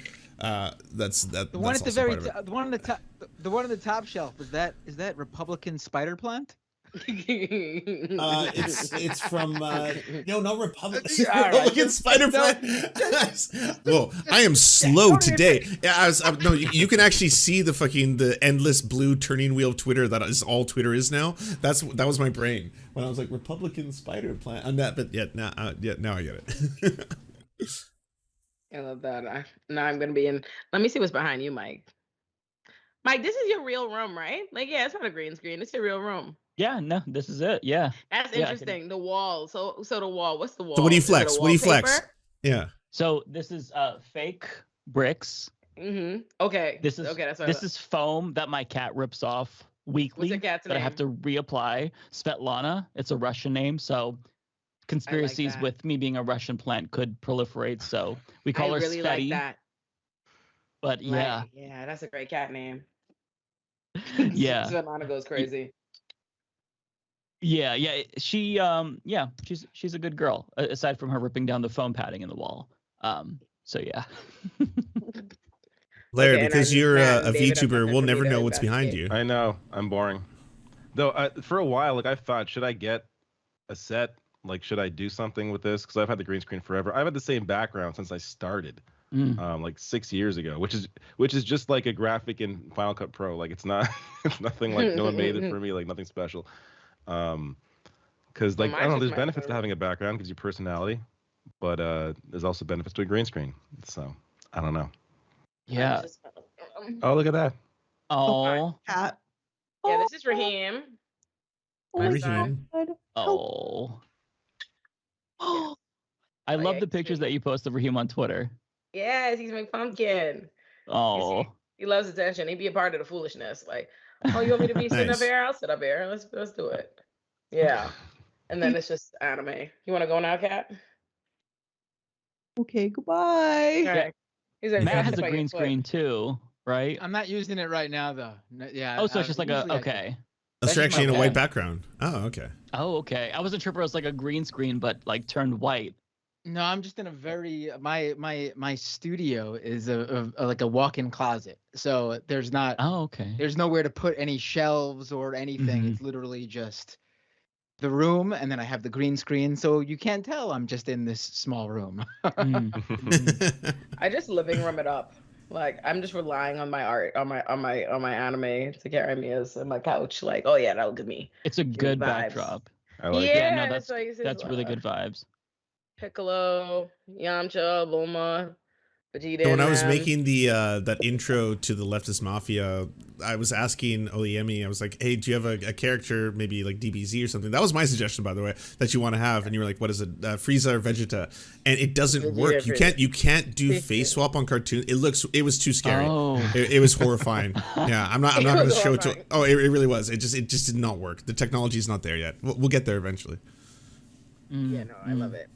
Yeah, no, Frieza and Vegeta are my faves. Absolutely. I love Vegeta. I hate Goku. I have this Goku Black though, but even I don't like Goku, but that's just because it really was perfect for the color scheme of my home. But that's the only thing I don't endorse is Goku's presence on the wall, but everything else. So, like, yeah, I don't mess with Goku. He never did it for me. But Okay, Vegeta, my guy. Can I ask a genuine DBZ question? Gonna nerd out for 2 seconds. Did you not find that series was just an endless cycle of, hey, there's the worst possible entity or force about to destroy everything. It arrived. It has now weakened all of us, but not killed us. We must level up. We level up, and now our numbers go up. It's over 9,000, and then we defeat that entity and rinse and repeat. Over and over and over. Or we maybe collect the Dragon Balls and then we wish for the dragon to defeat the entity, but then someone kills the dragon or something like that. But like it was just like that endlessly, over and over and over. Just one person's opinion. Yeah, but I love it. and I loved it. I fucking rock with it. I'm feeling very happy. Yeah, just Frieza. Listen, to me, Dragon Ball Z, the best part of Dragon Ball Z is the shit talking. Honestly, it's the monologue. First of all, I love a good monologue. I'm a monologue doing bitch in general. I'm like, woo! I love a monologue. That's why I like an antagonist who talks spicy for me, Frieza. I'm like, I really didn't like my boy showed up, really got hot. That's what I like. I love that. Like, episode just be stopped. They just stop. You just froze it in place while they talk they shit. Love it. Like, and you blow some shit up. Think about that. Imagine you just get to talk shit for like 6 episodes, then like just like the place the fuck up. It's so true though. It's 6 episodes. Like, I will destroy you. You cannot destroy me. I have more power than you'll ever know. And you're like, oh, eventually we'll find out. I just gotta wait until next week. I love it. Love it deeply. I've like just like dipped my toe in anime. Like I'm not like if I start with if I watch some Dragon Ball Z, where do I start? Because there's like a lot, isn't there? There's different versions or there's different like oh yeah, like there's evolutions. They're like Pokemon. They start to evolve into different creatures. Yeah, Pokemon's gotten crazy. I can't even follow Pokemon. Too I many. feel like it's too many Pokemon. Dragon Ball Z, and I'm not So like an many. anime connoisseur, but I started with Attack on Titan, and it was a very, very good entry into. That's the one that Marjorie Taylor anime Greene's in, universe. right? AOC is in. That's the one that Paul Gosar posted. He posted a video with Marjorie Green as a Titan, and maybe that was Marjorie Green in it too. That was like. But doesn't slaying the Marjorie Titan. Green resemble one of the characters quite sharply? Oh, it's she's the Titan who ate Aaron's mom. Yeah, I've heard that. Yeah, Yeah, and I've seen the photo identical. comparison. They seem like I have a hard time differentiating between the two pictures. To be completely honest with you. There's also a Titan in there that looks identical to Rick Scott. I mean, identical, like based off of him. Well, that guy Deranged looks look like in a his fucking face freak too. anyways. Jesus Christ. Right. Like, holy- I'm really pleased in myself that I don't even know what these folk look like.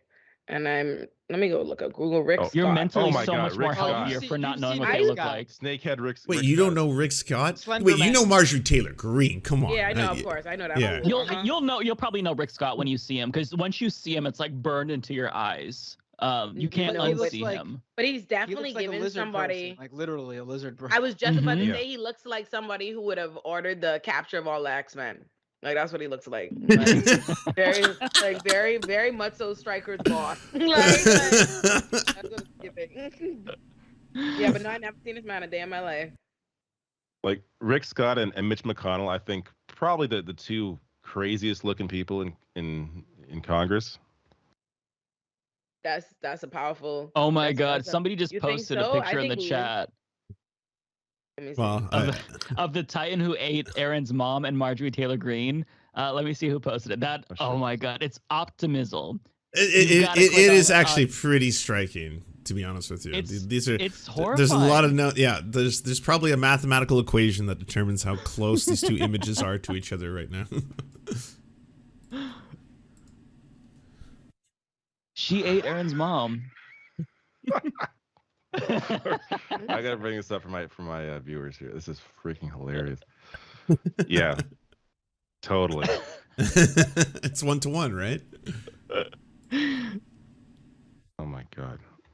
Yeah, David, you got to start with Attack on Titan. It's so good that I even read the manga, and I've never read manga before, but Well, I had to I've finish watched it. some Ever? anime. I'm not completely fresh on that. Like I've watched Oh, okay. a few animes, but in terms of like, because I was thinking about watching Dragon Ball Z, but I didn't know where to start with that in particular because there's, I don't know, there's a lot there. Go Dragon Ball. If you're gonna Dragon Ball. start, like, if you want to do it and like truly, I mean, I personally, it might be at this point in my life, I'm not starting all the way. But if you want to do it, I say start at Dragon Ball. Good, because then at the very least, if you get tired and stuff, you will at least have been in the foundation that matter and not all the new shit. Like lots of people who love Dragon Ball Z, like myself, are not watching the newer things. So I'd say Dragon Ball, go Dragon Ball Z, go Dragon Ball GT. You know, do like All right. there. I'll look I into heard that Dragon Ball Z Super is like not nearly as good as Dragon Ball Z. Yeah, see, yeah, like new. I haven't seen it though, but Yeah, new stuff don't just be, they be new. yeah, it's the nostalgia probably too. But yeah. Oh, somebody says Super is Munyu. How's it going, Munyu? Says Super is best. Sorry. Oh, I've never heard that Berserk. before. Super. Berserk That's- is supposed to come to Netflix. I hope we get it in the US.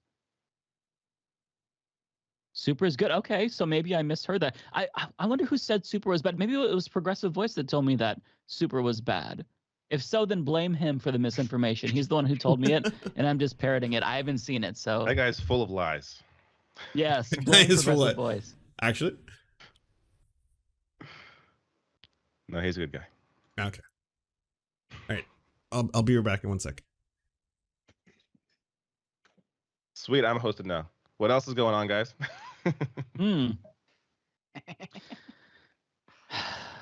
Well, this is awkward. Binder, give me some crypto updates here. What's going on in the crypto world? That shit is like, I feel like you're the expert there. I recommend your channel, your podcast to people whenever I cover crypto stuff. So yeah, what's the latest in the crypto world? Sure. The Well, latest obviously, controversy. this FTX story has been all over the news. That's it. That's been the crypto story. I mean, there's multiple tentacles here going into this with tons of companies and tokens and projects obviously feeling the pain of the FTX crash, which is affecting everything. But that's been it. FTX. That's been the main story. For people who don't know, FTX was one of the biggest crypto exchanges in the world. And a couple of weeks ago, a report from CoinDesk and a report from a anonymous crypto journalist who goes by Mike Burgersberg basically showed that FTX and its sister company, Alameda,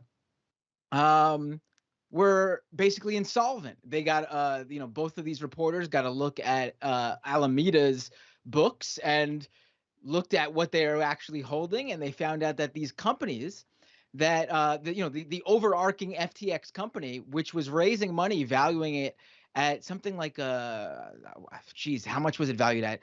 Tens of billions, if not over $100 billion, if I'm correct, if I'm remembering correctly. This company that was valued at these billions of dollars actually had no liquidity. It was all, their riches were all in worthless tokens that if they actually tried to sell, there was nowhere near the amount they claimed to have was there. In fact, one of the things they tried to sell off to keep the company going, which was one of their biggest non-crypto assets, was $400 million in Robinhood stocks.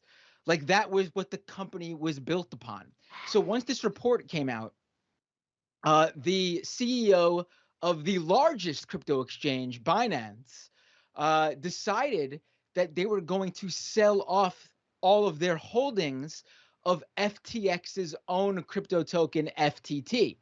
And when they did that and announced they were going to do that, a ton of people in the crypto space said to themselves, holy shit, if Binance is, you know, liquidating their FTT holdings because they don't believe FTX is long for this world, we got to get our money the fuck out of FTX ASAP. So within something like a 2-day period, like $6 billion were moved off of FTX. And so FTX was fucked.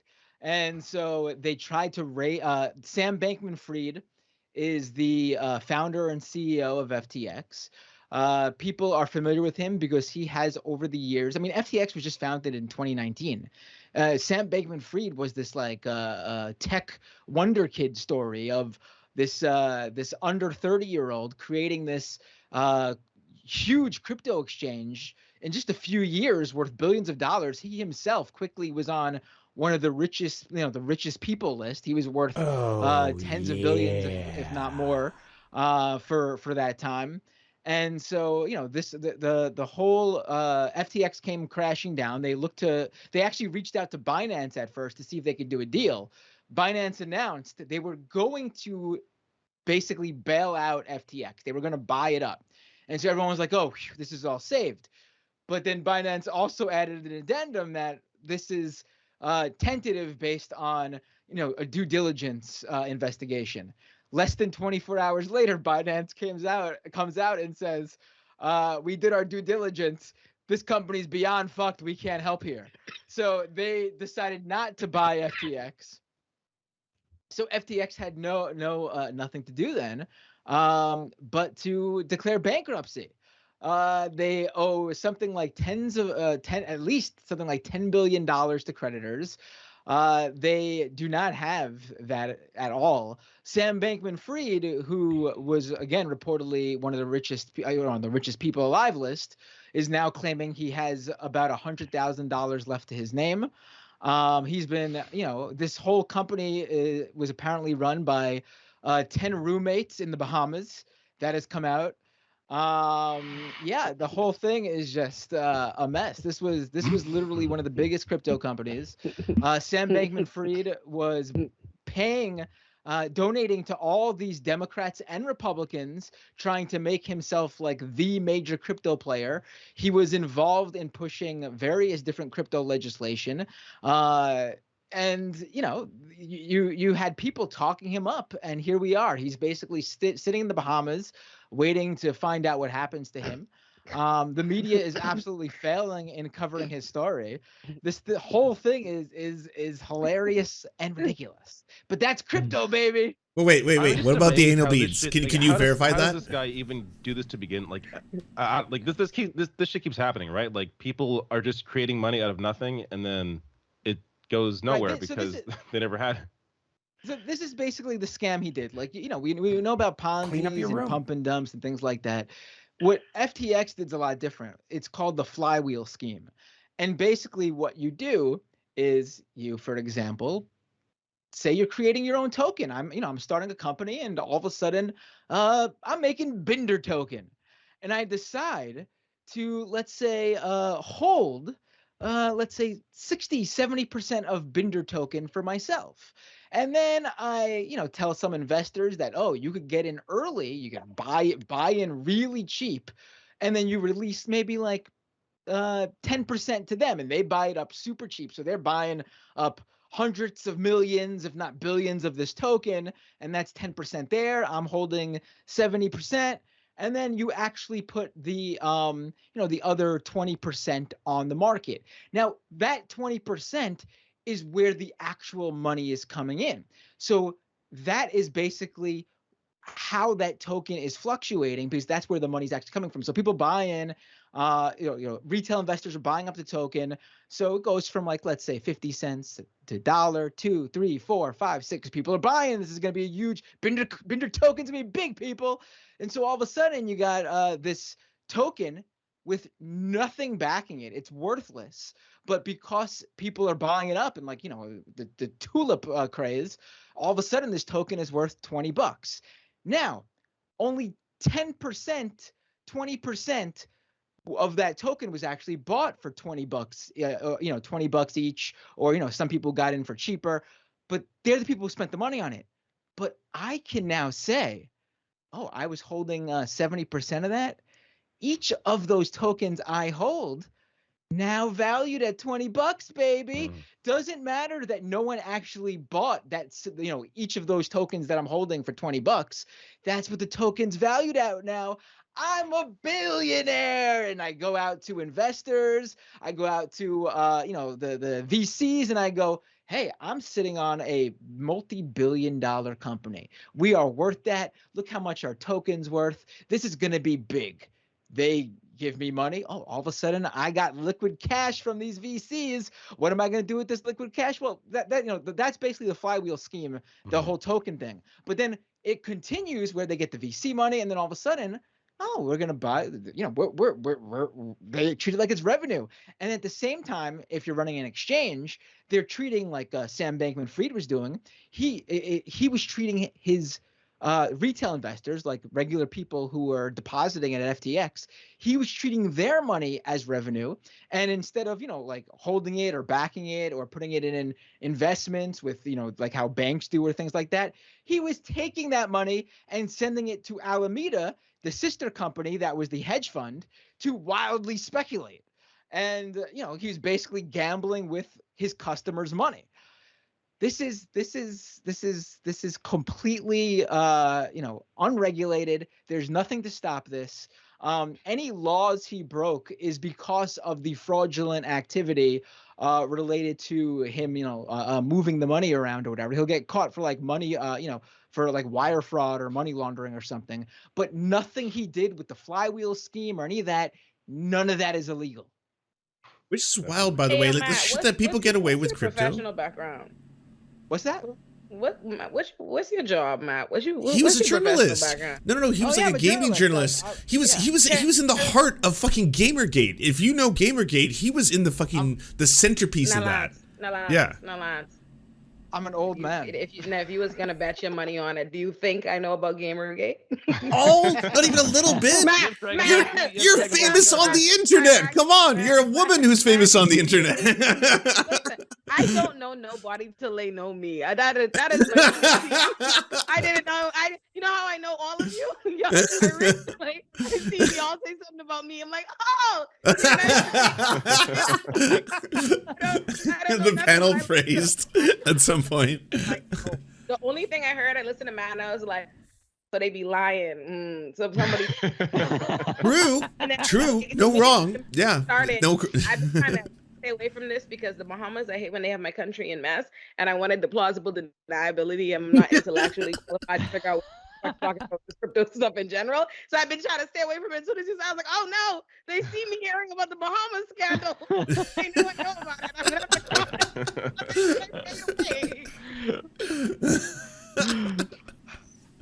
it. think that Matt's best work was the Libtard 01 expose. I feel like that is full of silver. Or maybe the James Lindsay fucking saga that's taking place right now. True. That one is really good. Saga. And hey, hold on. I want to get out in front of this. I am the OG original person who posted James Lindsay with the picture of the NXIVM cult high-end member Nikki Klein and got blocked by him. I did that before he was kicked off of Twitter, before it was cool, okay? I want to get that out there. But since he has come back, since the account has returned, Matt Binder has been leading the charge and getting things to fucking trend on Twitter where people are posting pictures of James Lindsay and fucking Nikki Klein, and he's so mad. Like, these snowflakes, by the way, you know how they always call like fucking lefties snowflakes, cucks, all this kind of shit? Like, he's straight up begging Daddy Elon right now. He's like, please stop it. It's really hard. All these people keep posting pictures of me with the pedophile cult. This motherfucker who's always talking about that shit. Snowflakes is a pussy in the first place. Like, let's think about the things that we can say to you. Like, if I think you're soft, like I think you're like snowflakes, that's what you came up with. You already know the person who uses snowflakes is the person who was losing the roast. Like, so you already, that tells you every snowflake you ever been talking shit, and that's how you really got snowflake. You should have known when they call us back. That's true. That's true.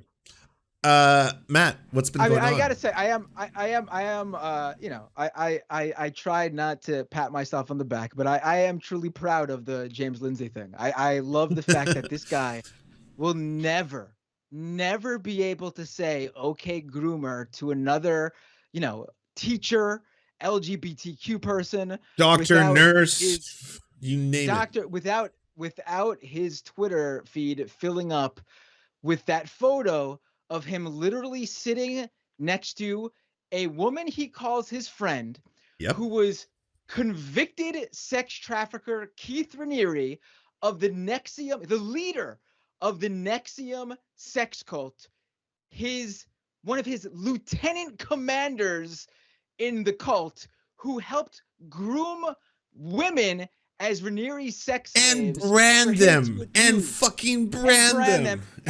And on top of that, she's not someone who's come out and been like, I was brainwashed or I was a victim. No, to this day, she is his staunchest defender, his number one supporter. She's trying to get him out of jail right now with this whole narrative that the FBI planted evidence. This is a man who groomed apparently kids as young as 12. As young as 12.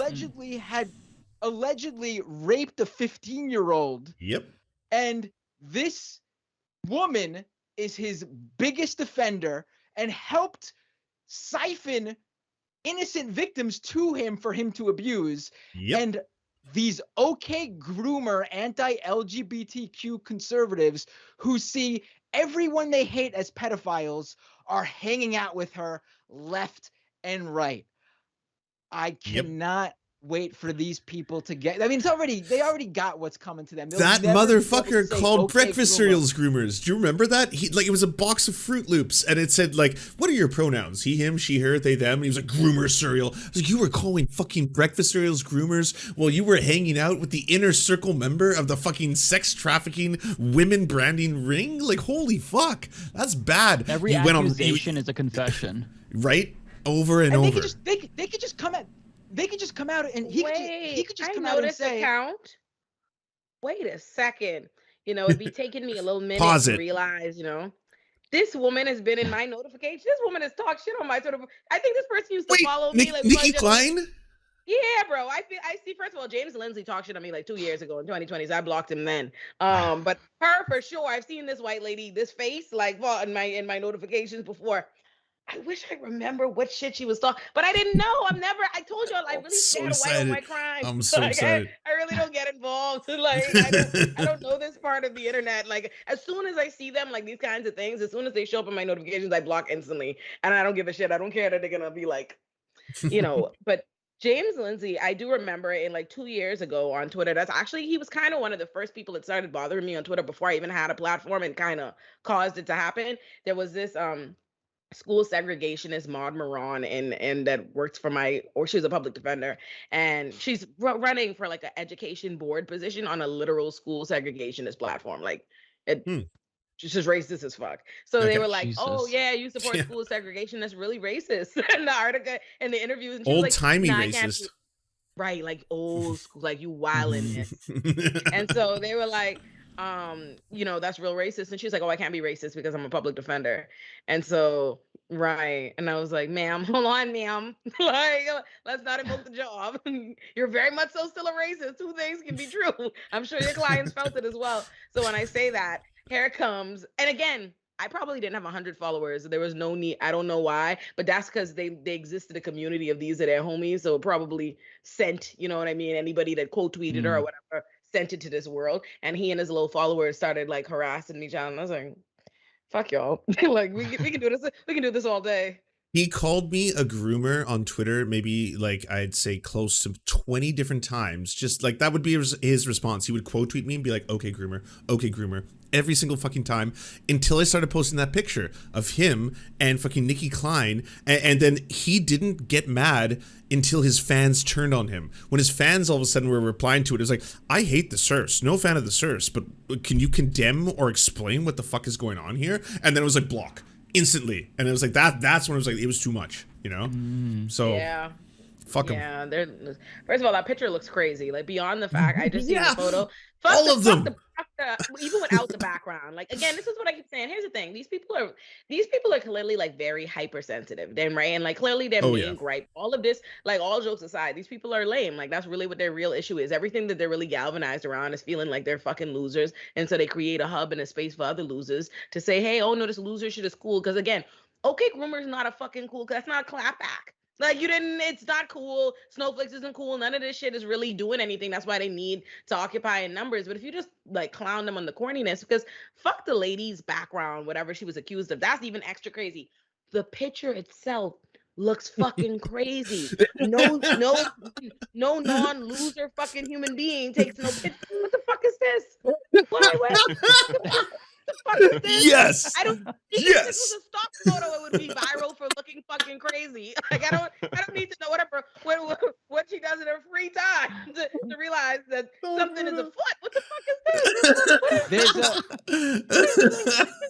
Just take it all in. Like what I have to say there's an added sort of sick part to that photo that I haven't really tweeted about because I actually felt uncomfortable even like putting it on my feed.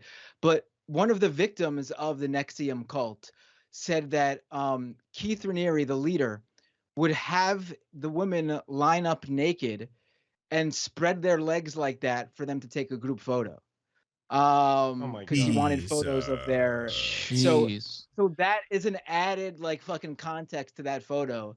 Yeah, that is so disgusting that I honestly didn't even want to. I was like, maybe if he really comes at me again, I'll have to unleash it. But he hasn't blocked you yet.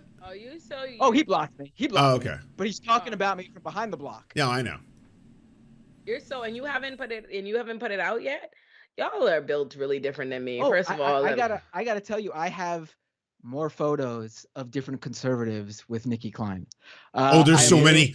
There's so many. It's a treasure trove. They okay. I'm gonna be honest with you, Matt. I think they all started being friends with her before they Googled her. I think that's what happened because she started getting into right-wing circles. No. Impossible. You think they support? Oh wow. Okay. Let me tell you, James Lindsay took that photo that we're all looking at there. He took that photo in April of 2022 at like some stupid debate thing in like Milwaukee or whatever. And the panel that Nikki Klein was invited to be on was asking questions. The panel was called something like asking questions about the FBI and other three-letter agencies. What other expertise does Nikki Klein have to be on that fucking debate stage to talk about the FBI and three-letter agencies than her involvement with NXIVM? She was on that. I watched part of the debate. I tried to watch as much as possible. I went back and watched it. The entire time, she's trying to vaguely, without bringing up NXIVM, claim that the FBI regularly plants evidence on people. And Destiny, who we all have different feelings on, he's up there pushing back. So, I don't have a problem with people being up there if they were invited to, debate or whatever. But James Lindsay's on that stage with her, sitting next to her, backing up her argument, and even at one point brings up, it's really not fair if, like, the FBI could come at you and be like, oh, here you are looking at like I have digital fingerprints of you looking at 14 or 15-year-old child pornography. Oh, and you don't remember that. That's not fair. My mind was blown. He was trying to say that like they fabricated it or whatever. But the fact that he would use that specific thing that's damning. with that's her damning. on that stage, Yeah, you don't want without it, I should clip it. And put it up. You should. Really. Yeah, that's okay. Without a doubt. There was you don't walk away from that. What is her expertise on 3-letter agencies beyond? She was a fucking actress on Battlestar Galactica. Yep. She was on there to run a cover for Keith Raniere in her crusade to get him out of jail. The dude is in prison for 120 years. That's how solid that case was. They got him on sex trafficking and like sexual abuse and laundering and an array of things. This dude is guilty as charged. Multiple victims from all over the place. Victims, poor teenagers from Mexico, all the way up to Hollywood actresses, all coming out and saying human what trafficking they and did to shit. him. Yeah.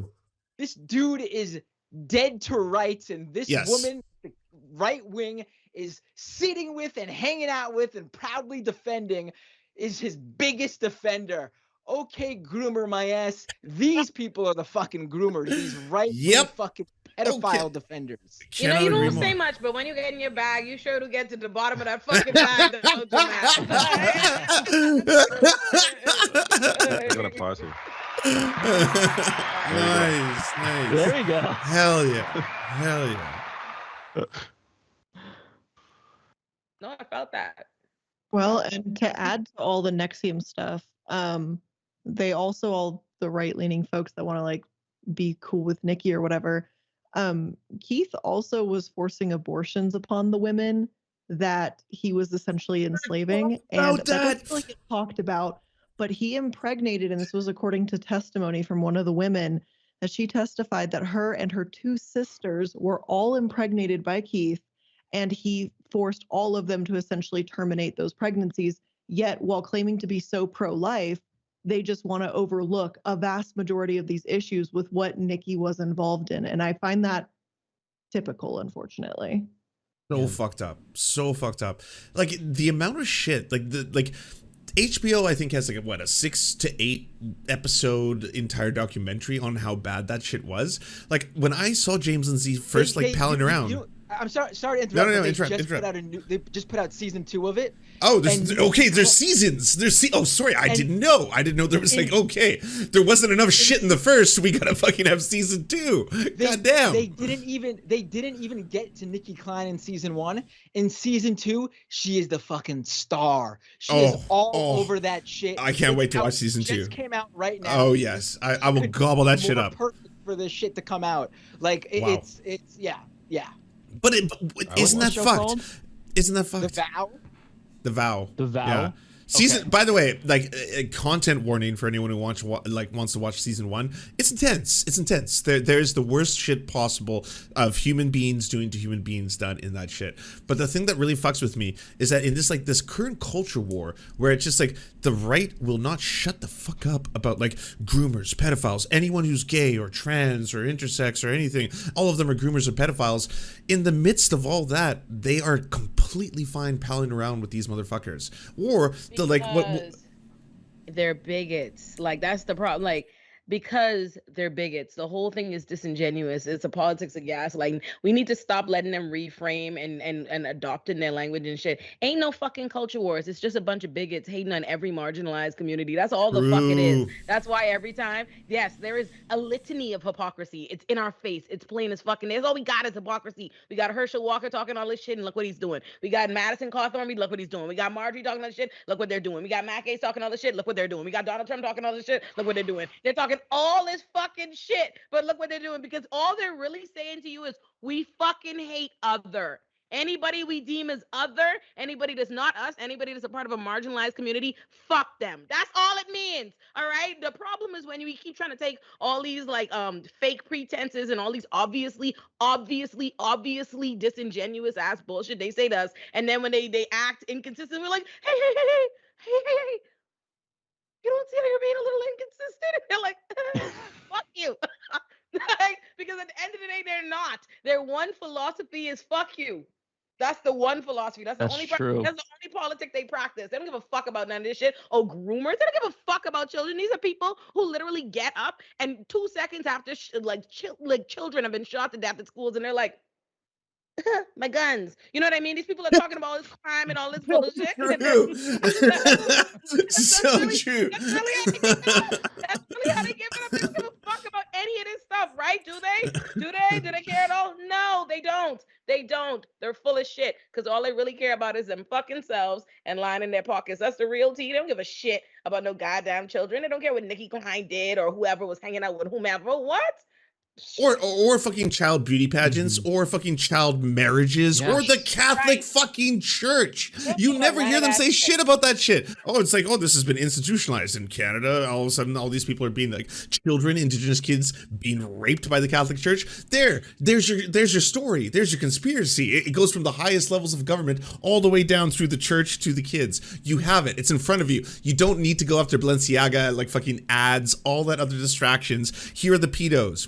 We know who the pedos are. What are you doing? Yes, they don't care. They don't give a fuck about none of that. They don't give a damn about none of that shit. None at all. Nothing at all. And that's the problem. Is too often we allow Republicans to play a politics of distraction with us. They distract us with all these things and we go for it every fucking time. It's literally just political fetch. They're like, oh, let's talk about the crown. Let's talk about this. And they're like, and we're responding to all their bullshit. Fuck them and all their nonsense. Like when you think about it, when you're really honest, and it's funny, I think about this all the time because I'm on Rising and they'll be so fucking mad that I'm like not interested in some stupid fucking conspiracy nonsense that they've come up with to discuss. And I'm like, yo, there's like real shit happening on the other side. Like I couldn't be plugged into this. Like I'm just hearing about Republican Spider-Man for the first time because I'm busy trying to figure out how to decarcerate. You know what I mean? Because I'm busy trying to decarcerate prisons. People Thanks, Mike. Thanks for teaching us that, Mike. All kind of serious shit happening on the side. Like think about it. In the end, there's no fucking reason why there was just a shooting. Like think about this. You have little hate crimes that just happened. A shooting at a gay club, gay people dead. But yet the fucking leading narrative that we're discussing in the LGBT community is some fucking groomer nonsense that they fucking, because it's a distraction. That's all the fuck it is. A politic of distraction to focus on the bullshit and the depravity that they want to project onto other fucking people. That's all it is. We need to stop wasting our time engaging in their bullshit nonsense. They don't, and another fucking thing to the culture war nonsense. If other people have something they're fighting for and you oppose what they're fighting for, you don't both have a cause. That's not what I. One group has a cause and you oppose their shit. And you know what's evidence to that? Because again, on the other side, nobody has time to even know all these fucking actors and all this bullshit and stuff because it's all so much trivial shit. It's just a bunch of other white people talking and complaining and saying the same fucking nonsense and hateful shit on the other side. Whereas other people are trying to like fight for rights and stuff, and then you turn around and you go exist. Or exist. Like trans people, like, I just want to exist, please. Like that's it. Yeah. Like there's no like it's getting in your face, it's fucking in front of you. No, I just want to be here. Yeah, that's it. Like, why should I have to like respect somebody else and like what? Yeah, pronouns. I don't know how to use pronouns. I haven't used them my entire life, like in every interaction I've ever had with another adult ever. How do I have to learn this? It's really complicated to me. It's like, this is a you thing. This is a burden. Yeah. This is a cross to bear. God damn, that sucks. That's what gets so frustrating about covering this stuff. It's just all of this is, to me, is so just like it's normal to just not care about what people want to do with their own lives. Like to have to explain to an audience why these people are wrong, why they're bigots. Like it feels so like needless, because to me it should be obvious. It should be obvious that, hey, these people are obviously wrong. They're trying to control people's lives. People that just want to be who they are, just let them live their lives. Like to have to explain all of this and like to have this to be like a running narrative for this to be the thing that the Republicans ran on. Like one of the main pillars they ran on was being anti-groomer or anti-trans. Wasted so much insane, money. So completely insane. And because of that, like it forces us to at least it feels like it forces us to have to engage with it because we have to push back on that garbage. Because if we just let it go, then it seems like we're running away from that topic, right? Like it seems like that we are ceding ground to them and their argument when they are wrong, clearly. But to have to explain that they're wrong already now puts the argument on the same level in a way, because we have to explain why they're wrong. It's there's no winning. Like you either ignore it and it expands, or you address it and you play defense. You play defense the entire time. The problem is the way we do it. We do it like, and I don't mean we as in us, but on our side of the aisle, right? There's a way that you can say the sky is blue as grass and green and leave it at fucking that, right? Like the only time anybody questions whether or not the sky is blue and the grass is green is if you start trying to have a fucking discussion. Like, let's discuss color and maybe this and blah, blah, blah. And that's what people do. Instead of just calling the shit what it is, and you know what I mean? What it obviously plainly is, people go, okay, well, let's pretend, let's, try to remember, maybe he's saying this and understand it. And they're always trying to look for some fucking good faith basis and some bad faith shit. And that is the problem. And then what happens is you take some nuggets, some bullshit, some wild shit that they were saying, because at the end of the day, the reason the status quo becomes the status quo by being normalized because we hear it so fucking much. You know what I mean? Like it becomes pervasive and it's normal. So at the end of the day, their batshit crazy bigotry is the same thing. They're just constantly rebranding it, right? Like, oh, they ran in this anti-groomer thing. What they ran on was homophobia. They've always been running on homophobia. They're just packaging it differently, right? But if we have these conversations and instead of just simply calling it that, what we do is we go, let's start having deep dives and breakdowns and blah, blah, blah. And maybe this and the other side. And we always trying to other side some bullshit. No. And I don't know why we play that game, because they don't fucking do it with us. Have you ever seen me literally have the stats, the studies, the degrees, the whatever, all the reasons why you say that? Do they humor reality? They won't even humor reality. Reality is they won't even humor reality. And we're over here weeding through fucking bullshit, trying to maybe so that's the problem. It's like, address their bullshit, but address it. Just address it and move on. But instead, what we do is we give them our platforms. You know what I mean? We talk about it. We let it become the thing. We embrace. There's no reason why our side of the world, whatever, before anybody shoot me with their big gun, but the left, liberal, whatever you want to call it, there's no reason this side of the aisle should have embraced culture wars the way that they did, like culture wars and all this different nonsense. There was no fucking culture wars. They were the same old school bigots doing bigoted shit. But instead, by doing that, it automatically paints it as a two-side thing. When that's not what it is. And by the way, it's so much easier for them. If they just say, hey, by the way, CRT basically means that all white people are racist and white babies are racist and it's the most scary thing ever. You don't want CRT in your schools. That's like, there's so much more work to do where you push up on the other direction, where you're like, it's like a boulder up a hill. You're like, okay, so that's not true at all. This is not taught in schools. And that's not what this is about. These are actually trying to analyze how society works. But it's like, already you've lost it, because the person on the other side is like, I heard this means that there's racist white babies and this fucking makes me angry. And now I want to go into the school system. I want to stop this shit. I want to make sure that no one ever says that white babies are racist. And everyone is so angry then. And that shit fucking sells. It gets people in the fucking... never got in the weeds. Like, imagine if when critical race theory first came up as a thing they mentioned, rather than instead of a bunch of people who, this is the problem. You have to recognize when you are not the person most qualified to have certain discussions, right? Like, there's certain conversations I don't wade in because I'm not going to be the best advocate for it, because I'm not as informed, but I have a louder voice and they're going to listen to me. And now we done fucked up and muddied up the fucking conversation listening to me. And that's what happened with critical race theory. None of these motherfuckers, journalists, lawyers, any of them, none of them knew what the fuck it was. They don't know it. They didn't study it. They're not familiar with it. But instead of just fucking coming out and saying, actually, I don't need to know what it is, because this is actually just a fake. This is a pretend. This is a straw man argument just to attack black shit. Any books by black people, anything it's about true. black stuff. It's true. But they could have, and they should have come out like that. But instead, what did they do? Come and get in the weeds with them, but no one knows what the fuck they're doing. So now when this big muddy thing that appears like there might have been some legitimacy in people, and now it becomes about this critical race theory, rather than just immediately dismissing a stupid fucking argument. Mm-hmm. And then we in the weeds. We in the weeds. Now we in the weeds. Well, and they're so good at setting the agenda. I mean, think about the timing of all of this. Like, the critical race theory thing came after the George Floyd protests, which is, for the first time, you have like white suburban people understanding, oh wow, maybe people of color have a point that the police are violent and they brutalize minority communities. And then CRT drops, and they're really good. Like I feel like we're always the ones who are playing defense, and they're always the ones who are playing offense. They're always the ones who are creating the news, and we're always the one who are reporting on the news that they say. So there's absolutely something to what you're saying. It's difficult to like let it go, because like you have to respond, but how do you get to that point where we're not just on defense and we're playing offense too? That's what's hard for me. Frame it.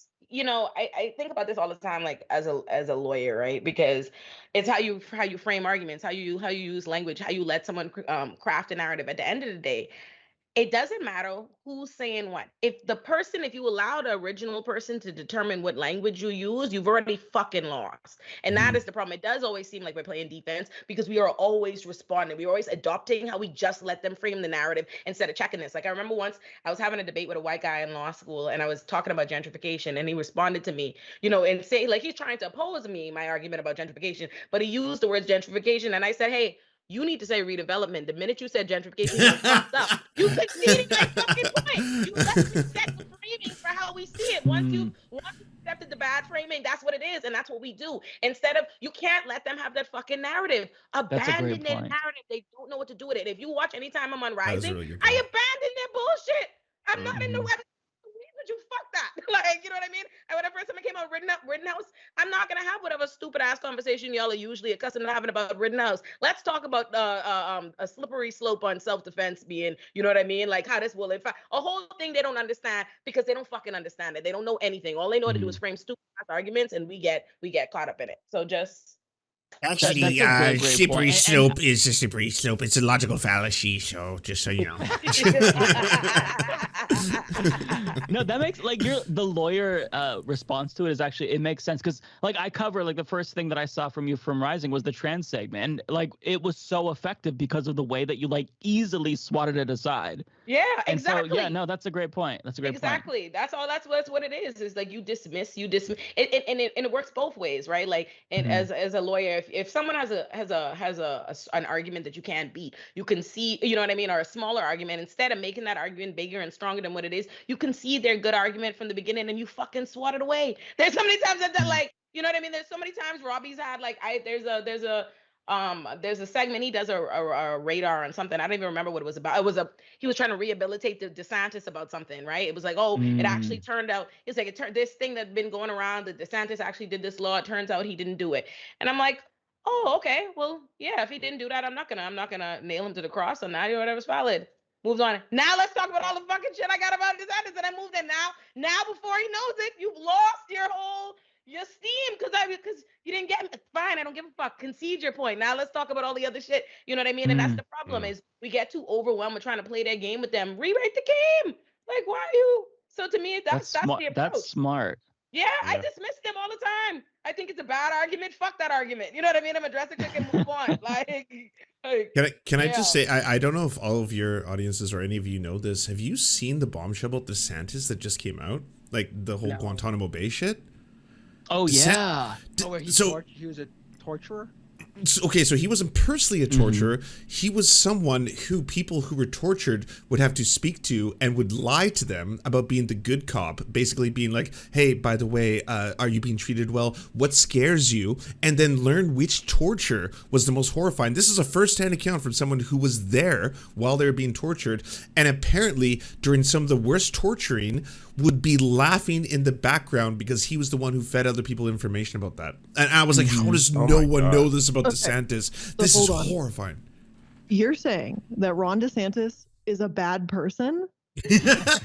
I'm saying worse than we knew. Worse than we knew, okay? I can try to tell y'all, on my side of the internet, we fucking know. Black Twitter was all over this. I have a whole compilation video of just telling people, listen, Ron DeSantis is going to be a fucking problem. Me and my daddy, actually, I was very honored to meet my daddy in this conversation when I went home to the Bahamas. My daddy was like, oh, they really sleeping on Trump. It's going to be Trump. I'm like, Daddy, I'm fucking telling you, open your eyes. DeSantis is a fucking problem, Daddy. He's like, oh no, it's coming Trump. The Trump thing come out, and my dad didn't come out and admit it. He just didn't say shit about Trump no more. I was like, you see the devil I've been trying to tell you about. That there is not fucking playing. He's not fucking around. That right there. He's honestly, he's more sinister. You know why? Because there's less buffoonery to it. Trump's buffoonery is what allows people to pretend like he's less sinister and dangerous and insidious as he is. Which and people are so focused on the glitz and the glam and the attention and the fanfare around that level of clownery and the showmanship of it, they allow a more insidious, a far more, intelligent character to like the DeSantis to do wicked stuff in the shadows, because DeSantis is fucking evil. And also, Trump doesn't believe a lot of that shit, by the way. I don't think Trump legitimately in his heart of hearts was always like, you can see in the past, right? He was like pro-choice. He was kind of friendly towards LGBTQ plus in the sense that he worked with them. So he was an outright bigot kind of stuff. But like DeSantis legitimately is willing to push legislation that will affect like trans people, gay people, LGBTQ plus, you name it. Like DeSantis is a true believer. That's the fucked up shit. That's what people need to know about him. Yeah. A scary man. I've been you. Really scary. Yeah, very, very much something for us to be highly concerned about. Yeah, I've been you. I've been Clark DeSantis with some scary shit. It's like fascist whack-a-mole. Like one goes away, another one pops up. True. This will go away. Some other fascist who's more scary will pop up. Like, how long are we going to be doing this shit, man? It's really frustrating and demoralizing. Listen, and now they own Twitter. True. No, they run Twitter too. Like, I don't know about y'all, but like my replies have been, they've been filling every single reply. It's like, that line, like, I'm something of a scientist myself. Like, now my replies are like, I'm something of a neo-Nazi myself. I'm like, oh wow, this never used to be this bad. I used to get hate. I used to get, you should unalive yourself, blah blah blah, you're a race traitor, all that weird shit. But I never got the like it just filling up with fucking full-on right-wing like neo-Nazi shit. That's the new Twitter. That's Twitter 2.0. Were y'all on the mass purge list thing they did? Because I was. One of my followers sent it to me. That's the only reason I knew, but I'm assuming y'all got to be on the list. If I'm on the list, y'all got to be on the I thought I was, and then someone in my Discord said no, and I'm like, this feels like I'm not as metal as I thought I was. Like, that would have been pretty metal to be part of that group, And that's hilarious, because in my mind, I thought I might not be like, oh, I'm not. You know what I mean? Like, I might look at how I turned out. You wanted to be there, but it's true. They put me, boy. Like, they said, I'll forget lines over there. Make sure she's there. What about you? We got to make our own list. Wait, I want to hear everyone. All of y'all, are you on the list? I didn't check. I don't think I am. I only went through a couple of screenshots. I went through like 3 or 4, and I'm like, okay, I can't. I don't care if I am. But nobody sent it to me, which Someone sent it to me. That's the only reason I knew. Yeah, I couldn't go through it all, so I don't think I doubt that I would be on, but who knows? Hold on, Matt, confirm that y'all aren't on the list so I can make this about me being black. Come on, tell me y'all aren't on the list. I want to be on it, though. You're on the list? You were? But okay, good. Hold on, but it's still there. Matt is the next people of color on the No, I'm half indigenous. I should be in the triage.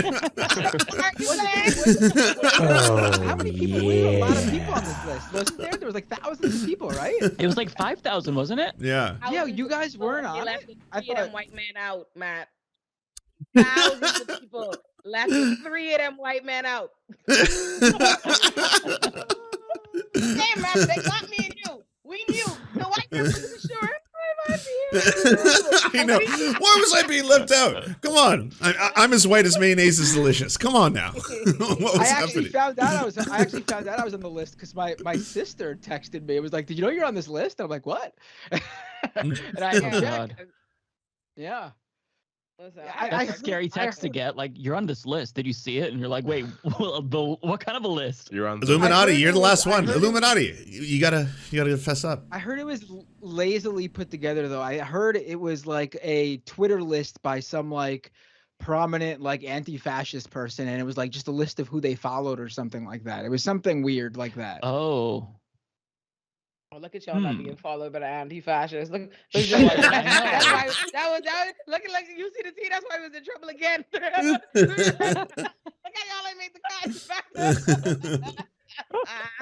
We have to do better to get on the next list. Yeah, That's That's true. for sure. Hey, on a totally serious note, I should say, by the way, before, I have not heard if the Illuminati is on the list yet. Before that is like revealed, a lot of serious activists who do a lot of really good work. And shout out to Chad Loader, by the way, who has been targeted by Yeah. Andy No, as well as a lot of fascist communities who does a lot of really good work and activism online.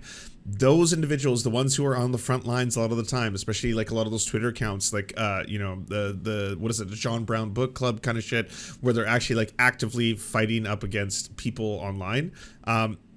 They're actually targeted, like legitimately targeted. Like Andy No actually targets those kind of groups, kind of thing. So 100%.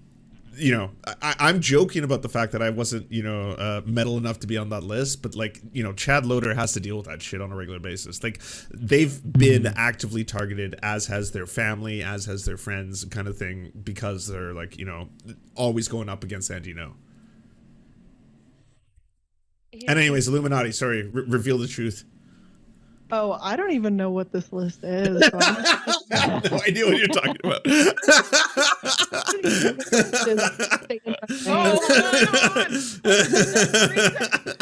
Said posted without comment just for research purposes. The white men weren't sure if they wanted to listen. The white woman even never heard of the fucking list. The anti-fascist list. Damn. There you have it, folks. So there's a list made of apparently 5,000 Twitter accounts that are Antifa. Like, these are the CEOs of Antifa, the super soldiers of Antifa. It's nonsense, but it's just basically a list for all, like, the far right to be able to identify leftist accounts. And, like, you know, they are the true snowflakes. They are the true fucking, like, you know, they're the ones who actually want to censor. They're the 1984 George Orwell, you know, groupthink kind of shit. They want to make sure that every single person who's on this list is, like, flag Elon Musk, make sure they got kicked off the account, that kind of shit. Well, that sounds. Has it even worked? Like, have people actually been banned off that list? I don't think so. I mean, I've seen that a bunch of left wing, like, other than those people you just mentioned, like, it's weird because I've seen a bunch of leftists get suspended. Like, I saw Andrew Lawrence of Media Matters get suspended this morning, and Dean Baker, the Economist, got suspended this morning. But then a few hours later, their accounts were reinstated. And then I'm thinking, like, okay, so obviously there are like campaigns to, you know, get certain accounts suspended, and maybe like each account based on their own follower numbers or whatever. And I can tell you, I'm pretty sure having a verified badge helps you not get suspended, because I no doubt in my mind it's bougie as they've fuck. tried to suspend. Yeah. There's no doubt in mind they've tried to suspend me before, and I just never have got suspended because I have the the blue check. But That's Chad Loader, true. like you mentioned, and a few other Antifa accounts, suspended this whole time, weeks now. They're the only ones I've seen Andy No specifically point out to Elon Musk. It really does seem like if Andy No specifically said this person should get banned, then Elon Musk seemed to have listened to him. Because those are the only ones that have been permanently suspended. Again, number of leftist accounts have been suspended, probably mass reporting, but eventually I guess Twitter needs a real reason to suspend those people, so they, you know, they unsuspend them. But with these specific Andy No, you know, fingered accounts, I guess they've looked really hard for a reason. I still would love to know the exact tweets that got these accounts suspended. I don't see anything that with Chad. I actually know Chad Loader was one of the first people to be reporting. I think they were the first ones to tweet about how there was a huge data breach in France for like the whole Twitter account. But did Twitter actually tell him that though, or is that just his assumption? His assumption. Oh, sorry, their assumption. Yeah, it's they them. What? They're they them. I'm sorry, yeah, I didn't know. Yeah. Okay, yeah. But I want Twitter to say what tweet got him suspended, because clearly that is journalism. That's no, I know it's reporting. Elon They're Musk reporting on what happened. speech. Yeah, of course. Yeah. Elon Well, Musk what The has been Intercept- very clear Intercept that the said only that- thing that'll get you suspended, according to Elon Musk, is calls to violence. Reporting on a breach is not a call to violence. Yeah, I agree. They said that Chad was ban evading because they had a separate account that they logged into during their original ban. But it was some weird bullshit excuse like that. There's an Intercept article that talks about how Andy Ngo has basically been snitching on these leftists, and whoever Andy they're Ngo all recommends, snitches. Elon All the Musk writer will ban. snitches. Yeah. Oh, They're all- absolutely. yeah. Absolutely. All I know personally is these people better than me because they playing around people's Twitter accounts. If you do something like that to me and get me suspended, you gotta come see me in the street. I'm gonna fuck you up. Like I'm gonna like I don't know if the rest of these people. I noticed these people be taking their Twitter suspensions much better, like acting like it's this light work. Fuck that. I built my Twitter built by bricks. You get me suspended, come fucking see me. Like we have to fight. Like we have to. It's gonna be a fucking brawl and beat your ass over Twitter. Like fuck. If I think about Instagram, whatever it is, I'm like you playing around with people's like platforms they really had to fucking build and stuff, and they do meaningful shit with out or what like. You silly and I'm beating someone's getting their ass beat. That's all I know. That's all I don't know who they're getting their ass beat. That's crazy. People who are thinking of leaving Twitter because of Elon Musk. People who are like on their own, like not getting spent. People who are leaving Twitter because of Elon Musk. If you do not do that, do not like look what just happened. Two of the most prominent banned right wingers came back. Carl Benjamin of aka Sargon of Akkad and James Lindsay. And in a matter of days, they're both screeching on their Twitter account that they're going to file lawsuits for defamation because everyone's calling them groomers and pedophiles. Okay. Do not leave Twitter. Use Elon Musk, weaponize Elon Musk's politics against these motherfuckers because they are self-immolating. They are melting down.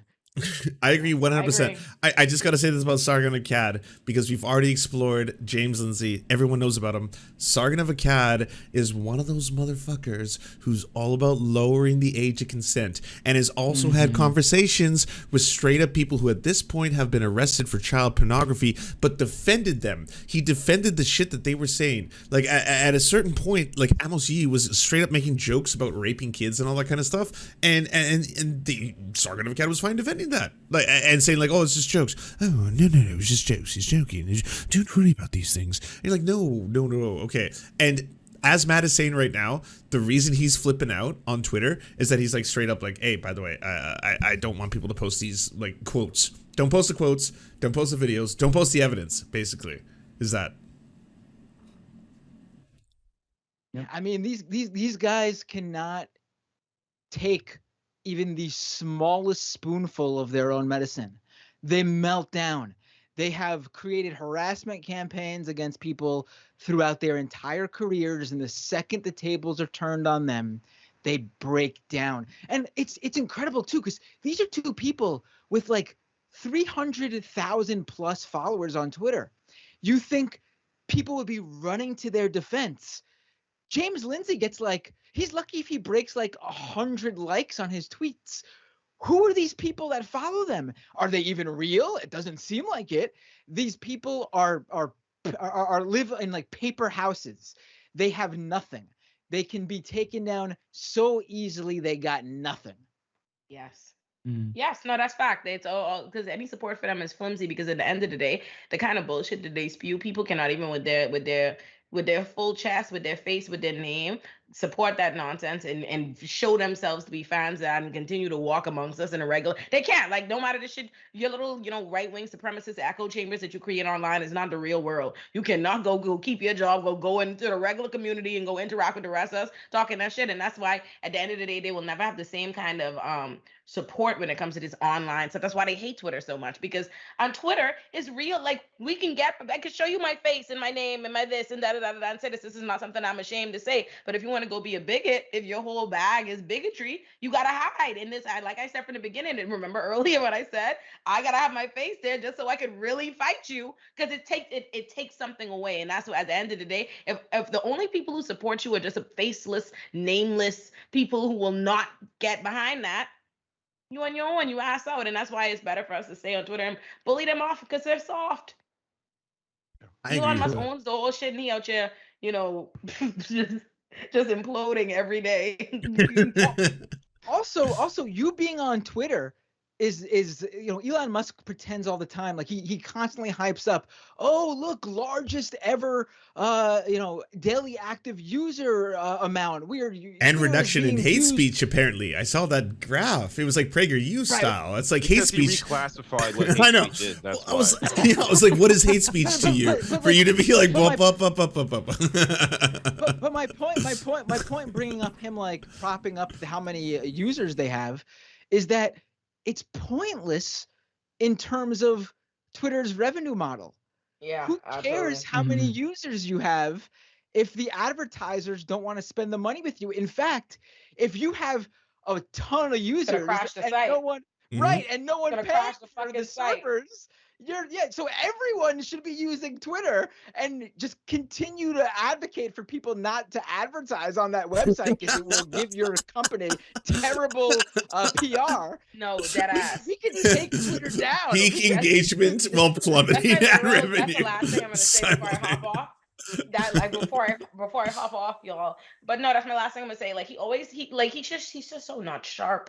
He always misses the fucking point. Like the night when everyone's tweeting like, oh, the ending Twitter party, and he's like, oh, you see, like look at how many people are on here. And I'm like, yeah, bro, that's why we're saying this shit's gonna crash. You done fired everybody who fucking maintains the infrastructure, and now it's over. It's gonna bro, that's the point. Like this is what we're fucking saying. It's gonna crash. I mean, I feel like that's the perfect cap on a show that's called the Leftist Mafia, right? Hey, Elon, we're gonna take your website out. Okay, wait, hold up. Before we end, we have to use our powers as the Leftist Mafia to uncancel one person. Who we uncanceling? Who gets it? Who gets uncancel? It's hard, right? I got a recommendation. Okay. Will Smith. It's been enough Wait, time. what? When? Apologize. When was Will Smith canceled? What, for the slap? The whole slap thing. I mean, he's apologized by now. I think he should. I think he should be back into. I vote yay. I want to uncancel Will Smith, and then I want to propose, and we can address it next time. I propose we cancel Amy Schumer for coming out and wanting to cancel him without that bullshit she was talking about. And she was like, "Oh, I couldn't. Oh, I needed to take some time off." Oh God. Cancel her. I'm with you on that.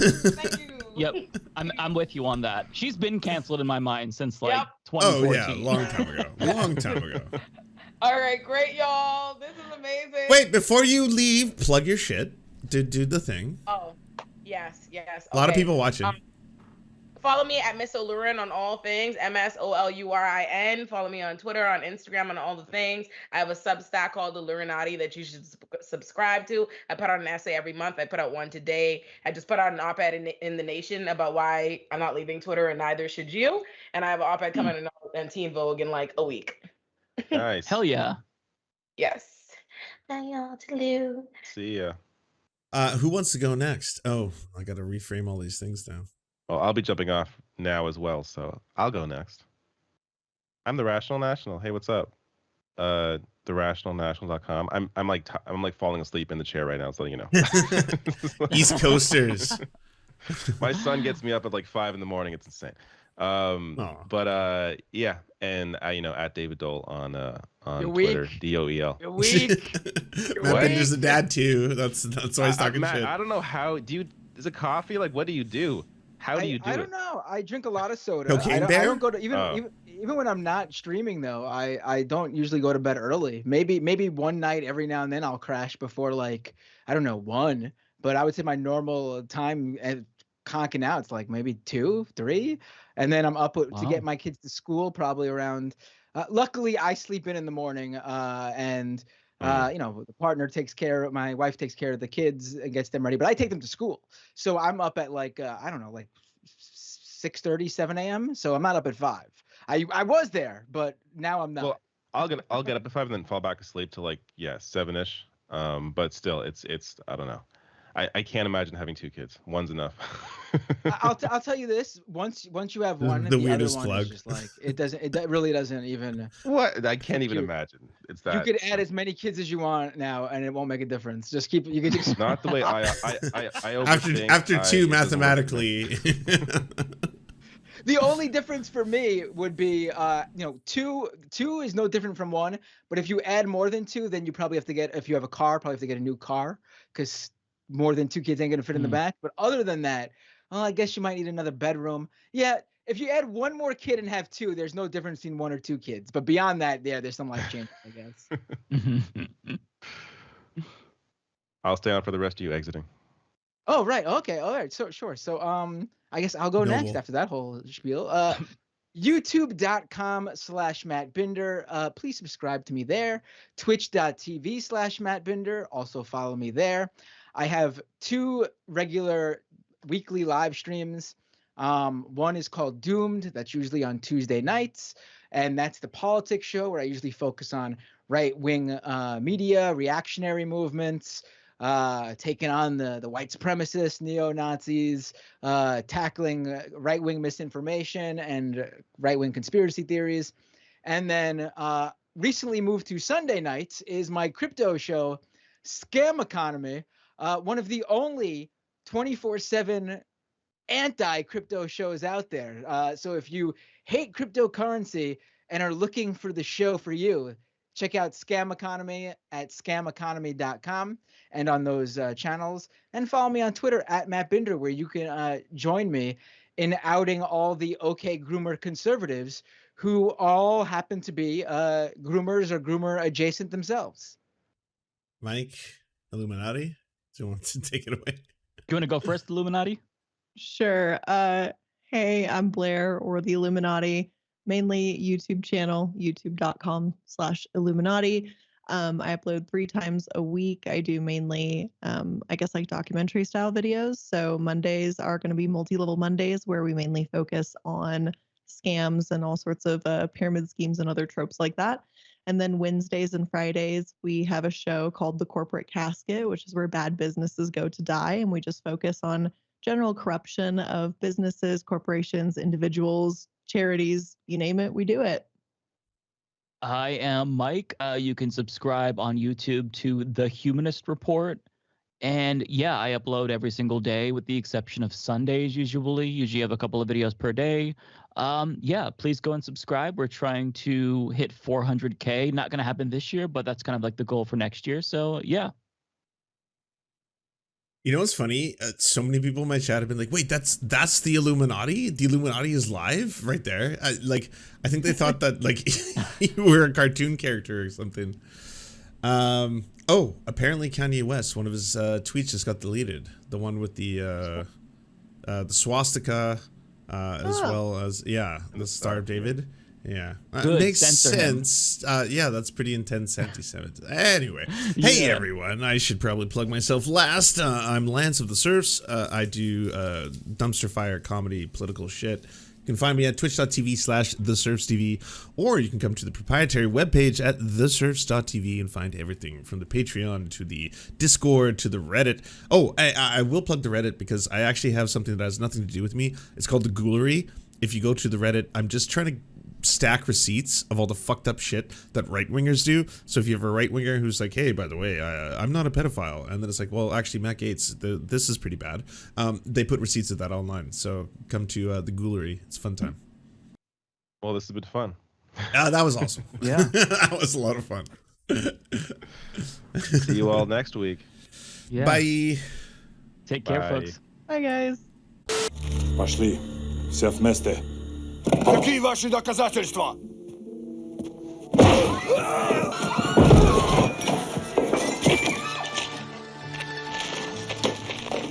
Кокаином.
To our gods, Xander Corvus and Peyton L. Juste, we shall spend many a generations building mighty cathedrals in your honor.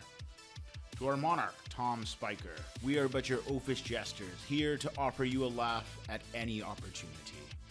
To our brave knights of the Round Table, Rachel K., Izzy Solidarity, Victoria Bell, Sebastian Demmel, Mark Harmon, Benji Arney, Scary Earth Human, Tony, DM Rivera, Resident Scarecrow, Sir Nickus, Cheryl Alvarez, Ruby Kelly, Brandon, Words Greenwood, Everything Important, Hegbert Celine, Matthew Scarborough, Stellar Vision, Ariane McCarthy, Doug Cady, Daniel Sutton, Jenna Tao, Dark Puppy, Quiet One 85, Anna Loves Riley, Omni, Riley and Anna, Poodlehawk, Multimondi, Trevbot EXE, Brian Ephraim, Anthropophojak, Catherine, Ramon Acosta, Incosin, Ralph Parler, Violent Orchard, Political Puppy, La Media Panza, Todd Buckingham,